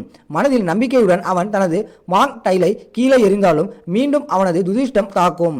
டைல் இறுதியில் அவனது திட்டத்தை நாசமாக்குகிறது. அவன் இன்னொரு சுற்றில் தோற்றான். பெண்கள் உடனடியாக தன்னுடைய பேண்டை கழற்றுமாறு கோஷமிட்டனர். ஹராரு தன் வார்த்தையை காப்பாற்றுவான் என்பதால் அவன் அவ்வாறு செய்கிறான். அவமானத்தில் மட்டுமே நின்று அவனது சிறிய சக்கரத்தை அனைவரும் பார்க்கும்படி வெளிப்படுத்துகிறான். இதற்கிடையில் பேய்ராஜ்யத்தில் ஃபெசல் மற்ற தளபதிகள் மேலும் மேலும் கவலைப்படுகிறார்கள். பெரிய மர கிராமம் இப்போது ஹக்கரினை பெற்றுள்ளது. அதன் நம்ப முடியாத சக்திக்கு பெயர் பெற்ற ஒரு டிராகன் இது அவர்களை அச்சுறுத்துகிறது. அவர்கள் தங்கள் விருப்பங்களை பற்றி விவாதிக்கும் போது கால்காடோ தனது சொந்த கவலைகளுடன் கூறுகிறார். அவரது மகள் சமீப காலமாக மனநிலை சரியில்லாமல் கணிக்க முடியாதபடி நடந்து கொள்கிறாள். அவளுக்கு என்ன நடக்கிறது என்று அவருக்கு தெரியவில்லை. இருப்பினும் ரேண்டன் நிலைமையை பார்த்து அவர்களுக்கு ஒரு வாய்ப்பு இல்லை என்பதை உணர்ந்து கொள்கிறார். வெற்றியில் வேறு வார்த்தை கூட சொல்லாமல் அவர் ராஜினாமா கடிதத்தை மேசையில் வைத்துவிட்டு மறைந்து விடுகிறார். கிராமத்தில் திரும்பிய ஹக்கரின் ஆச்சரியப்படும் விதமாக எல்லோருடனும் நன்றாக பொருந்துகிறார். அவள் சிறிது காலம் தங்க முடிவு செய்கிறாள். மேலும் ஹராவின் ஆச்சரியம் என்னவென்றால் அவளுக்கு ஒதுக்கப்பட்ட எந்த வேலையையும் கையாளும் அளவுக்கு அவள் திறமையானவள். அப்படி சொன்னாலும் அவள் தனக்கு கொடுக்கப்பட்ட பணிகளை பற்றி ஒருபோதும் புகார் செய்வதை நிறுத்தவில்லை. முரண்பாடாக அவள் புலம்பின். அவள் இறுதியில் குழந்தைகளுக்கு படிப்பது, எழுவது மற்றும் கணிதம் கூட கற்பிக்கிறாள். அந்த நாளின் பிற்பகுதியில் கவர்ச்சியான நிர்வாண லமியா பெண்கள் குழு திடீரென்று உதவி தேடி கிராமத்திற்கு வருகிறது. சில இளைய அரக்கர்கள் காட்டில் ஒரு நிலவரையை அகற்ற முயன்றதாக ஹராக்குவிடம் அவர்கள் விளக்கினர். இது லாமியாக்களை தங்கள் வீடுகளை விட்டு வெளியேற கட்டாயப்படுத்தியது. விரக்தி அடைந்த அவர்கள் உதவி மற்றும் பாதுகாப்பை கேட்டு இங்கு வந்தனர். ஹராவுக்கு அவர்களை திருப்பி அனுப்ப எந்த வழியும் இல்லை என்று நினைக்கிறார். எனவே அவர்கள் ஒரு ஒப்பந்தம் செய்கிறார்கள். தி லாமியாக்கள் தாங்கள் வெட்டிய விலைமதிப்பட்ட ரத்தினங்களை கிராம பயிர்களுக்கு ஈடாக வர்த்தகம் செய்வார்கள். அதன் பிறகு லாமியா பெண்கள் தங்கள் அசல் வீடுகளுக்கு திரும்ப தயாராகிறார்கள். இருப்பினும் அவர்கள் புறப்படுவதற்கு முன் அவர்கள் சில ஆடைகளை அணிய வேண்டும் என்று ஹராவுக்கு வலியுறுத்துகிறார். மீண்டும் எப்போதாவது வருகை தர திட்டமிட்டால் அவர் அவர்களிடம் துணியை கொடுக்கிறார். அதை அவர்கள் தற்காலிக மேலாடைகளாக தங்கள் மார்பு பகுதியில் கட்டுகிறார்கள். அப்போதிருந்து லாமியா பெண்கள் ஒரு விநியோக சேவையை அமைத்து கிராமத்துடன் தொடர்ந்து பொருட்களை வர்த்தகம் செய்ய தொடங்குகிறார்கள். எல்லாவற்றிற்கும் மேலாக இந்த புதிய முன்னேற்றங்கள் மற்றும் நல்ல அதிர்ஷ்டம் குவிந்து வருவதால் கிராமம் இறுதியாக அடுத்த கட்டத்திற்கு உருவாகி வருவதை ஹராவுக்கு உணராமல் இருக்க முடியாது. இதற்கிடையில் அரக்க ராச்சியத்தில் இளவரசி யூரி புளோராம் அங்கேயே தங்கிவிடுவதாக வதந்திகளை கேட்கிறார். பெரிய மர கிராமம் அந்த இடத்தை நடத்துபவர்களால் அவள் பிணை கைதியாக வைக்கப்பட்டிருப்பதாகவும் சிலர் கூறுகின்றனர். இந்த அரைகுறை உண்மைகளால் கோபமடைந்த யூரி கிராமத்தை தாக்கி புளோராமை மீண்டும் அழைத்து செல்வதை தவிர வேறு வழியில்லை என்று அறிவிக்கிறார். அதே நேரத்தில் ஃபெசல் இந்த பொறுப்பற்ற திட்டம் குறித்து புளோராமுக்கு தெரிவிக்க கிராமத்திற்கு வருகிறார். யூரியின் பின்வருவனவற்றை அவர் விளக்குகிறார். தாழ்வானவர்கள் அவள் தலையை பொய்களால் நிரப்பியுள்ளனர். இதனால் புளோராம் தனது விருப்பத்திற்கு மாறாக தடுத்து வைக்கப்பட்டுள்ளதாக அவள் நினைக்க தொடங்கினாள். இதை கேட்ட புளோராம், இது ஒரு முட்டாள்தனமான யோசனை. கிரேட் ட்ரீ வில்லேஜ் கட்டளையிடும் முழுமையான வலிமைக்கு எதிராக தங்கள் இராணுவம் எந்த வாய்ப்பையும் தாங்காது என்பது அவளுக்கு தெரியும். ஃபெசல் ஒப்புக்கொள்கிறார். அதிகார இடைவெளியை முழுமையாக அறிந்தவர். மேலும் இந்த படையெடுப்பை தடுக்கக்கூடிய ஒரே நபர் அவள்தான் என்று அவளிடம் கூறுகிறார். அது கட்டுப்பாட்டை மீறுவதற்கு முன்பு தாக்குதல் நாளை திட்டமிடப்பட்டுள்ளது. எனவே புளோராம் வேகமாக செயல்பட்டு இராணுவத்தை பின்வாங்க செய்ய வேண்டும். பேய் இராணுவம் வந்ததும் புளோராம் லாமியா சிறுமிகளை அவர்களை எதிர்கொள்ள சொல்கிறார். இந்த காட்சி லாமியா உடனடியாக வீரர்களை பயமுறுத்துகிறது. இந்த கிராமத்திற்கு எதிரான போர் எவ்வளவு நம்பிக்கையற்றதாக இருக்கும் என்பதை அவர்களுக்கு உணர்த்துகிறது. அதைத் தொடர்ந்து இளவரசியை இந்த படையெடுப்பில் தள்ளிய 3 சிறுமிகளான ரோசலிண்ட், ஜோலினா மற்றும் கிளாஸ்கேஸ் ஆகியோர் ஹராரு முன் இழுத்து செல்லப்படுகிறார்கள். அவருக்கு முன்னால் புளோராம் தற்போது கிராமத்தில் தங்கி அவரது கட்டளையின் கீழ் பணியாற்றி வருவதாக அறிவிக்கிறார். மேலும் அவர்கள் எப்போதாவது கிராமத்திற்கு தீங்கு விளைவிக்க முயன்றால் அவர் தயங்காமல் இருக்க வேண்டும் என்றும் அவள் அவனிடம் தெளிவாக கூறுகிறாள். அவற்றை அப்புறப்படுத்துங்கள். அவளுடைய வார்த்தைகளுக்கு பயந்து மூவரும் உறைந்து போகிறார்கள். இளவரசி யூரியை பொறுத்தவரை அவள் தலைகுனிந்து அடிபணிகிறாள். இளவரசி இங்கு பிரச்சனையை ஏற்படுத்த வரவில்லை, கிராமத்தில் வாழ்க்கை எவ்வாறு நடத்தப்படுகிறது என்பதை கவனிக்கவும் பார்க்கவும் மட்டுமே என்று புளோராம் ஹராவிடம் விளக்குகிறார். யூரி தன்னை வேறு விதமாக நடத்த வேண்டாம் என்று கேட்டுக்கொள்கிறாள். மற்ற அனைவரும் போல நடத்த வேண்டும் என்று வலியுறுத்துகிறாள். அதனுடன் அவள் தனது தங்குதலை தொடங்குகிறார். அடுத்த நாள் புளோராம் யூரியை கிராமத்திற்கு ஒரு சுற்றுப்பயணத்திற்கு அழைத்துச் செல்கிறாள். இளவரசி வெவ்வேறு பயிர்கள் மற்றும் அனைத்தும் மிகவும் அமைதியாக நிர்வகிக்கப்படும் விதத்தில் இயக்குகிறாள். ஆனால் அவளை போலல்லாமல் மற்ற பெண்கள் முற்றிலும் பரிதாபகரமானவர்கள். பிரபுக்களாக ஆடம்பரத்திலிருந்து வெகு தொலைவில் இவ்வளவு ஒதுக்குப்புறமான இடத்தில் வாழும் யோசனையை அவர்கள் வெறுக்கிறார்கள். அன்று இரவு அவர்கள் ரகசியமாக தப்பிக்க முயற்சிக்கிறார்கள். ஆனால் ஓநாய்களும் சிலந்திகளும் ஏற்கனவே காவலில் வைக்கப்பட்டு ஒவ்வொரு வழியையும் அடைத்து வைத்திருக்கின்றன. பெண்கள் வெளியேற வழியில்லை என்பதை உணர்ந்து கைவிட்டு இறுதியில் அனுமதிக்கப்படும் வரை தங்களை தாங்களே நடந்து கொள்வது ஒரே வழி என்று முடிவு செய்கிறார்கள். வீட்டுக்கு திரும்புங்கள். இதற்கிடையில் யூரி புளோராமுடன் தனது சுற்றுப்பயணத்தை தொடர்கிறார். இவ்வளவு அமைதியான மற்றும் நன்கு நடத்தப்படும் கிராமத்திற்கு எதிராக போரிடுவதை எப்போதும் கருத்தில் கொண்டதற்காக தான் ஒரு முட்டாள் போல் உணர்கிறேன் என்று அவள் ஒப்புக்கொள்கிறாள். இருப்பினும் அது முற்றிலும் அவளுடைய தவறு அல்ல என்பதை அவள் சுட்டிக்காட்டுகிறாள். புளோராமும் மறைந்துவிட்டார். எந்த விளக்கமும் இல்லாமல் பேய் ராஜ்யத்திலிருந்து அனைவரும் கவலையடைய செய்தார். அவளிடமிருந்து எந்த வார்த்தையும் இல்லாமல் டவுன் ஹால் பெண்கள் யூரி பிடிபட்டதாக நம்பினார். தவறான புரிதல் அவளுடைய பொறுப்பு என்பதை புளோராம் உணர்ந்தாள். மேலும் இனிமேல் யூரிக்கு தகவல் தெரிவிப்பதாக உறுதியளிக்கிறார். காலப்போக்கில் பெண்கள் மெதுவாக கிராமத்தில் வாழ்க்கைக்கு ஏற்றவாறு பழகிக் கொள்கிறார்கள். தங்களுக்கு ஒதுக்கப்பட்ட வேளையில் அவர்கள் திருப்தியை கண்டறிந்து தங்கள் புதிய பாத்திரங்களில் குடியேற தொடங்குகிறார்கள். யூரியை பொறுத்தவரை அவள் தனது கடைசி நாள் முழுவதையும் வயல்களில் மிருக குழந்தைகளுடன் வேலை செய்கிறாள். ஒரு இளவரசி அத்தகைய உழைப்பை செய்யக்கூடாது என்று பண்ணை பெண்கள் அவளை தடுக்க முயற்சிக்கும் போது அவளுடைய நிலை ஒரு ரகசியமாகவும் அமைதியாகவும் இருக்க வேண்டும் என்பதை அவர்கள் விரைவாக உணர்கிறார்கள். தங்களை யூரி கடின உழைப்பை ரசிப்பதில் எந்த பிரச்சனையும் இல்லை. அவள் இதை உயிருடன் உணர்ந்திருந்திலிருந்து நீண்ட காலமாகிவிட்டது என்பதை ஒப்புக்கொள்கிறாள். நாளின் முடிவில் அவள் வீடு திரும்ப வேண்டிய நேரம் இது. அவள் அனைவருக்கும் அன்புடன் நன்றி கூறுகிறாள். மீண்டும் வருவதாக உறுதியளிக்கிறாள். மேலும் பெரிய மர கிராமத்தை ஹராரு மற்றும் அவரது மக்கள் இருவருக்கும் புதிதாக கிடைத்த மரியாதையுடன் விட்டுச் செல்கிறாள். மற்ற பெண்களை பொறுத்தவரை அவர்கள் இப்போது ஆச்சரியப்படும் விதமாக பெரிய மர கிராமத்தில் வாழ்க்கைக்கு பழகிவிட்டனர். தயக்கமாக தொடங்கியது மெதுவாக ஆறுதலாக மாறியது. இறுதியில் அவர்கள் சிறிது காலம் தங்க வலியுறுத்தினார்கள். யூரி சிறிதும் ஆட்சேபனை தெரிவிக்கவில்லை. அவள் அவர்களை பின்னால் விட்டுவிட்டு அவர்கள் விரும்பியபடி செய்யலாம் என்று கூறி தானே அரக்க ராஜ்யத்திற்கு திரும்பிச் சென்றாள். சிறிது நேரத்திலேயே யூரி வெளியேறிய பிறகு கிராமம் அதன் குளிர்காலத்திற்கு முந்தைய பயிர் அறுவடையை தொடங்கியது. மகசூல் மிக பெரியதாக இருந்தது. சேமிப்பு பகுதிகள் அனைத்தையும் கொண்டிருக்க முடியாத அளவுக்கு அதிகமாக இருந்தது. இந்த பிரச்சனை எதிர்கொண்ட லாஸ்டி முன்னோக்கி வந்து தன்னால் முடியுமா என்று கேட்டார். கூடுதல் அறுவடையில் ஒரு பகுதியை தன் தந்தைக்கு அனுப்பு. ஹராரு அதை பற்றி யோசித்து பின்னர் அவளுக்கு ஒப்புதல் அளித்தார். அதன் பிறகு ஹைரான் பேசினான். தெற்கில் வசிக்கும் தனது பெற்றோருக்கும் உபரியில் சிலவற்றை வழங்க விரும்புவதாக கூறினான். ஹராரு அதற்கும் ஒப்புக்கொண்டாள். எனவே ஹகீரின் பொருட்களை எடுத்துக்கொண்டு தனது பயணத்தை தொடங்கினார். இருப்பினும் அவள் திரும்பி வந்தபோது அவள் தனியாக திரும்பி வரவில்லை. கிராமத்தில் குடியேறும் நம்பிக்கையில் அவளை பின்தொடர்ந்த மலை எல்ஃப்ஸ் குழு அவளுடன் இருந்தது.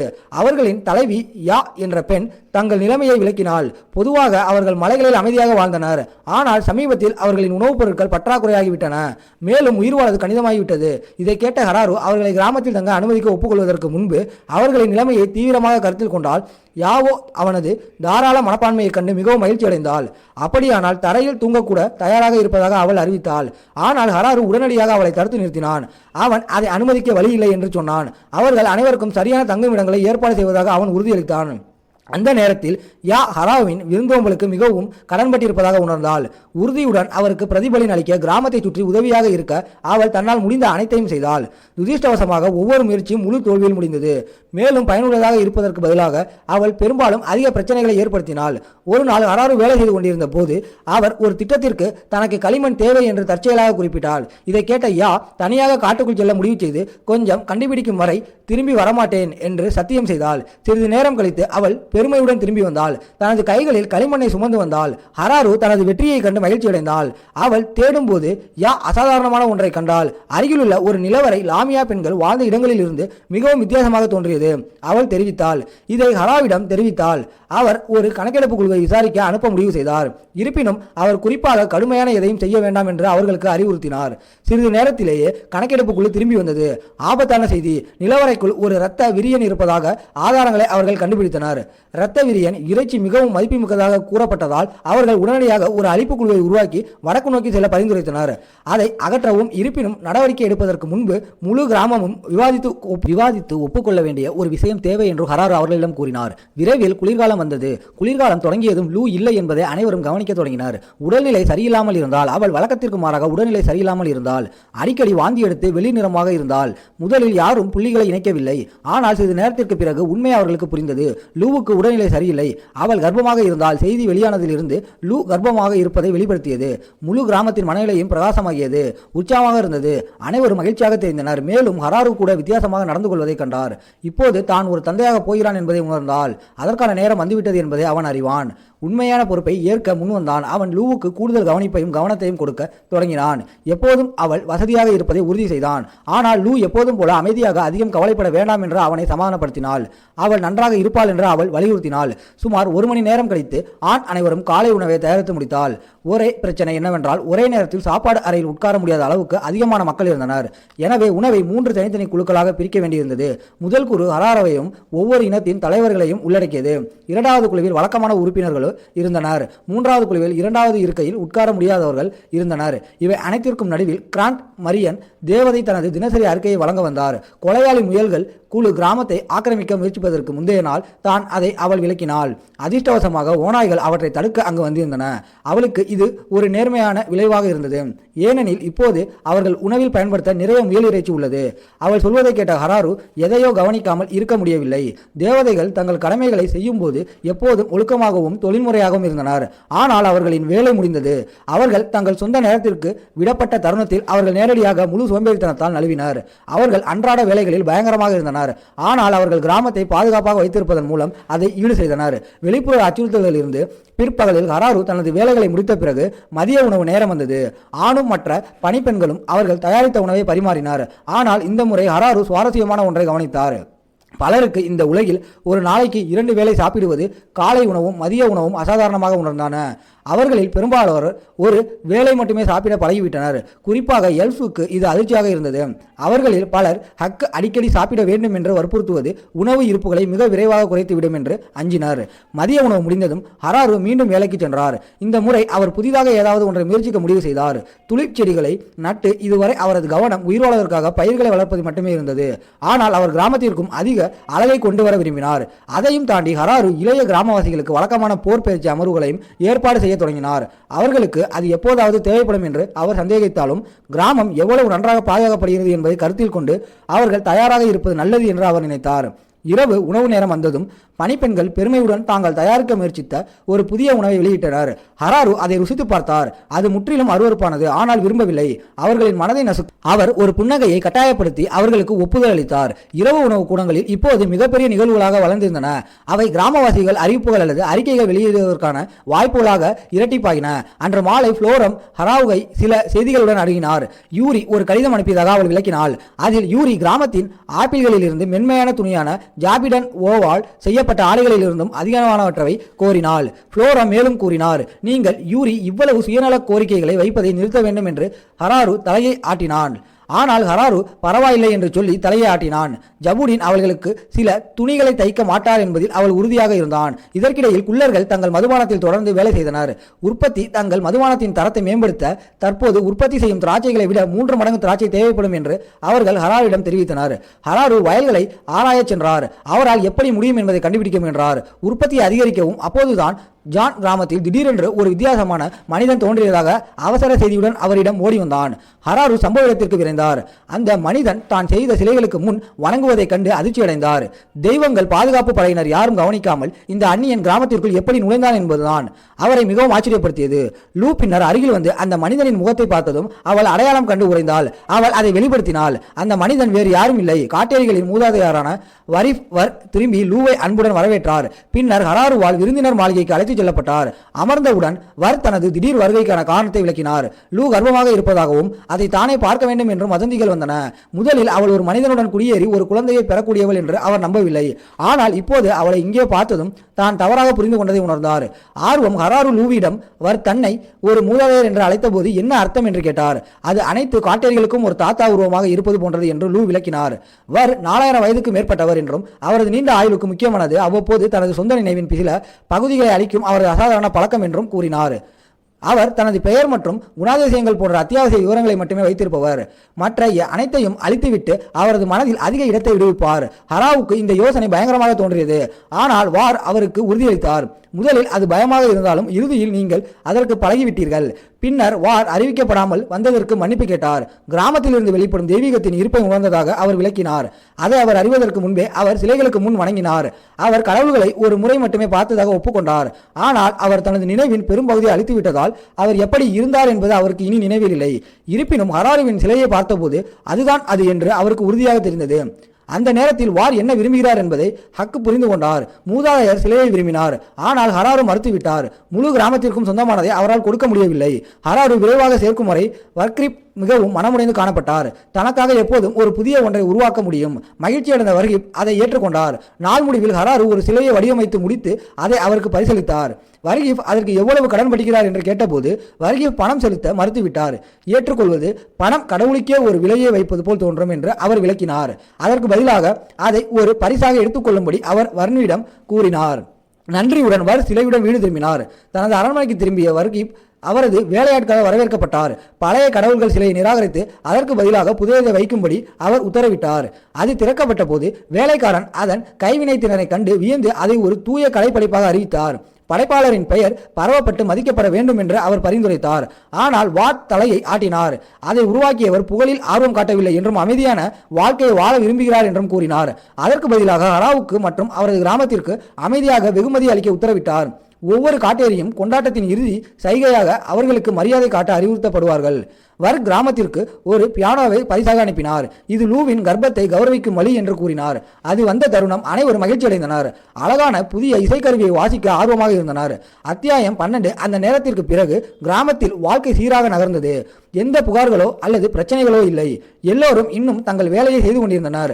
லூ கர்ப்பமாக இருந்ததால் இப்போது அவளை கவனித்துக் கொள்வது நல்லது, கவலைப்பட வேண்டாம் என்று லூ தானே அவர்களுக்கு உறுதியளித்தாலும் அவள் நன்றாக இருப்பாள் என்று அவள் நம்பினாள். எல்லோரும் ஓய்வெடுக்க விரும்பினாள். இருப்பினும் அவளை தொந்தரவு செய்த ஒரு விஷயம் என்னவென்றால் அவள் இனி மது அருந்த முடியாது. அதன் காரணமாக கிராம மக்கள் ஹராவின் முன் கூடி கிராமத்தில் உள்ள அனைத்து மதுபானங்களையும் உடனடியாக விற்றுவிடுமாறு பரிந்துரைத்தனர். லூ தன்னால் முடியாத நிலையில் அவர்கள் குடிப்பதை பார்த்தால் அது அவளுக்கு ஒரு சித்திரவதையாக இருக்கும் என்று அவர்கள் உணர்ந்தனர். அது அவளுக்கு ஒரு சித்திரவதையாக இருக்கும். இருப்பினும் அவர்கள் அதிகமாக நடந்து கொள்ளலாம் என்றும் பின்னர் எல்லாவற்றையும் விற்றதற்கு வருத்தப்படலாம் என்றும் ஹராரு அவர்களிடம் கூறினார். அதற்கு பதிலாக லூ ஆசைப்படுவதை தடுக்க விரும்பினால் அவர்கள் வெறுமன செய்ய வேண்டும் என்று அவர் பரிந்துரைத்தார். அவள் மீண்டும் குடிக்கும் வரை அனைத்து மதுபானங்களையும் நிலத்தடியில் பீப்பாய்களில் சேமித்து வைக்க வேண்டும். இது ஒரு புத்திசாலித்தனமான யோசனை என்று அனைவரும் ஒப்புக்கொண்டனர். அதே நாளில் பண்ணையில் டோனாவனும் மற்ற குள்ளர்களும் கொஞ்சம் வருத்தப்பட்டனர். அவர்கள் கவனித்தனர், வில்லாகர்ஸ் மது அருந்துவதை நிறுத்திவிட்டால் ஒருவேளை அவர்கள் அதை செய்வதில் ஏதாவது தவறு செய்திருக்கலாமா அல்லது மக்களுக்கு இனி அதன் சுவை பிடிக்கவில்லையா என்று யோசித்தாள். ஹராரு அவர்களிடம் அது அப்படி எதுவும் இல்லை என்று விரைவாக விளக்கினார். யாரும் இல்லை என்பதற்கான காரணம் லூவால் குடிக்க முடியவில்லை என்பதாலும் எல்லோரும் மதுவை தவிர்ப்பதன் மூலம் அவளை ஆதரிப்பதாலும் தான். குள்ளர்கள் இந்த சைகையை புரிந்து கொண்டு அதை பார்த்து நெகிழ்ந்து போனார்கள். இது அவர்களை இன்னும் கடினமாக உழைக்க தூண்டியது என்று கூறினார். கிராமம் அடுத்த நாள் லூ தனது அறையில் ஓய்வெடுக்கும் போது கிராமத்தில் உள்ள அனைவரும் அவளுக்கு பரிசுகளை வழங்க ஒவ்வொருவராக வந்தனர். குழந்தை பிறந்த பிறகு பயன்படுத்தக்கூடிய உணவு முதல் குழந்தை உடைகள் வரை அனைத்தையும் அவர்கள் கொண்டு வந்தனர். நாள் முடிவில் லூ படுக்கையில் படுத்திருந்தாள். ஆனால் அவள் கொஞ்சம் சங்கடமாக உணர ஆரம்பித்தாள். அப்போதுதான் அவள் திடீரென்று தண்ணீர் உடைந்து விட்டதை உணர்ந்தாள். இதை கேட்டவுடன் வீட்டில் உள்ள அனைவரும் சூடான தண்ணீர் மற்றும் துண்டுகளை தயார் செய்து விரைந்தனர். அதனால் பிரசவ செயல்முறை தொடங்கும். இருப்பினும் ஹராவுக்கு பார்க்க தாங்க முடியவில்லை. அதனால் அவர் அங்கிருந்து சென்று தான் முதலில் இந்த உலகத்திற்கு வந்தபோது முதலில் உருவாக்கிய மரக்குழியில் இரவு முழுவதும் தூங்கினார். அடுத்த நாள் காலை ஹராரு வீட்டிற்குள் திரும்பிய போது லூ தங்கள் பிறந்த மகனை கையில் வைத்திருப்பதை கண்டார். உணர்ச்சியால் நிரம்பிய அவர் முதன்முறையாக குழந்தையை தானே பிடித்துக் கொண்டார். பின்னர் இருவரும் அவருக்கு ஆல்பர்ட் என்று பெயரிட முடிவு செய்தனர். பெயரின் தேர்வு முற்றிலும் லூவின் யோசனை. ஆல்பர்ட் பிறந்து ஒரு வாரம் கடந்துவிட்டது. மேலும் ஹராரு கிராமம் எவ்வளவு தூரம் வந்துவிட்டது என்பதை பற்றி யோசித்துக் கொண்டார். அவர் முதலில் இந்த உலகத்திற்கு வந்தபோது அவர் தனிமையாகவும் நிச்சயமற்றவராகவும் இருந்தார். ஆனால் இப்போது அவருக்கு நண்பர்கள், குடும்பத்தினர் மற்றும் அவரை சுற்றி முழு சமூகமும் இருந்தது. கிராமம் தொடர்ந்து வளர்ந்து கொண்டிருந்தது. நடந்த எல்லாவற்றிற்கும் கடவுளுக்கு நன்றி, மிகவும் நன்றி உள்ளவராக உணர்ந்தார். இதை உணர்ந்த ஹராரு அனைவருக்கும் நன்றி தெரிவிக்க ஏதாவது செய்ய வேண்டும் என்று முடிவு செய்தார். கடின உழைப்பு. எனவே மறுநாள் அவர் ஒரு கிராம கூட்டத்தை கூட்டி ஒரு புதிய அமைப்பை உருவாக்கியதாக அறிவித்தார்.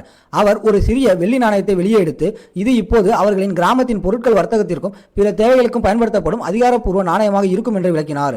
ஹராரு ஒவ்வொரு நாணயத்தையும் கையால் தயாரிக்க நேரம் எடுத்துக்கொண்டார். இதனால் போலிகள் இருக்க முடியாது.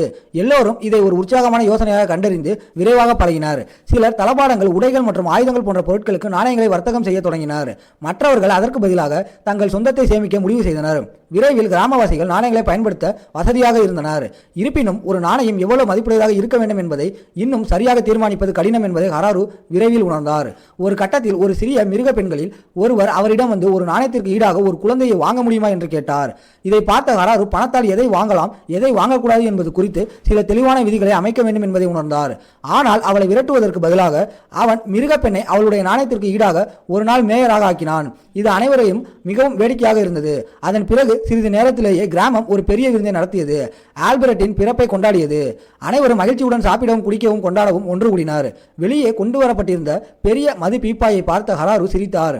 அவர் வரும் நாளுக்காக காத்திருக்க முடியாது என்று கூறினார். தன் மகனுடன் சேர்ந்து மது அருந்த முடியும். இருப்பினும் அவர் காத்திருந்த நாள் அவர் நினைத்ததை விட மிக விரைவில் வரக்கூடும் என்று கூறி லூக் அவரை கிண்டல் செய்தார். இதற்கிடையில் ஆல்பர்ட்டின் பிறப்பு பற்றிய செய்தி பேய் ராஜ்யத்தை அடைந்தது. 4 பெரிய மர கிராமத்தின் வலிமையை சவால் செய்வது தங்களால் சாத்தியமற்றது என்பதை அங்குள்ள தளபதிகள் ஏற்கனவே உணர்ந்திருந்தனர். இதன் காரணமாக அவர்களுடன் நிலையான உறவை பேணுவதற்கான ஒரே வழி திருமணம் செய்து கொள்வதுதான் என்று அவர்கள் நினைக்க தொடங்கினர். பேய் ராஜ்யத்தை சேர்ந்த ஒருவரை கிராமத்திற்குள் அனுப்புதல். இருப்பினும் அரக்க மன்னனை இந்த விவாதம் எங்கு செல்கிறது என்பதை உடனடியாக கண்டான். மேலும் யூரியை திருமணம் செய்து வைக்க எந்த வழியும் இல்லை என்று கோபத்துடன் கத்தினான். அந்த கிராமம் மறுநாள் ஹராரு சுற்று பதட்டமாக உணர்ந்தான். அப்போதுதான் கிராம பெண்கள் அவனிடம் வந்து அவனிடம் மிக முக்கியமான ஒன்றை சொல்ல வேண்டும் என்று சொன்னார்கள். அவர்கள் உள்ளே பேச சென்றபோது அருகில் உள்ள காட்டில் வசிக்கும் மக்கள் குழு கிராமத்திற்கு செல்ல விரும்புவதாக கூறி முன்வந்ததாக அவர்கள் விளக்கினார். இந்த மக்கள் போர் காரணமாக தங்கள் சொந்த வீடுகளில் விரட்டப்பட்டனர். மேலும் அவர்களின் எண்ணிக்கை சுமார் 100 பேர். இதை கேட்ட ஹராரு அவர்கள் உண்மையில் பலரை ஏற்றுக்கொள்ளப் போகிறார்கள். அவர்கள் முற்றிலும் புதிய கிராமத்தை உருவாக்க வேண்டும் என்பதை உணர்ந்தார். பின்னர் புதிய இடத்தை பெரிய மர கிராமம் என்றும் அழைக்கலாம் என்று லூ பரிந்துரைத்தார். இது ஒரு பெரிய அளவிலான வேலை என்று ஹராரு நினைத்தார். ஆனால் மற்றவர்கள் அதை பொருட்படுத்தவில்லை. அவர்கள் உற்சாகத்துடன் பதிலளித்தனர். தங்களால் இயன்றதை செய்ய தயாராக இருப்பதாக கூறினார். அதனால் புதிய கிராமம் எவ்வாறு கட்டப்படும் என்பது குறித்து அனைவரும் திட்டங்களை தீட்டத் தொடங்கினார். இதோட இந்த கதை முடியுது. இதோட இந்த சீசன் முடியுது. உங்கள நான் அடுத்த புதிய சீரியஸ்ல பார்க்கிறேன். அப்படியே அந்த லைக், ஷேர் அண்ட் சப்ஸ்கிரைப் பண்ணிடுங்க. நன்றி.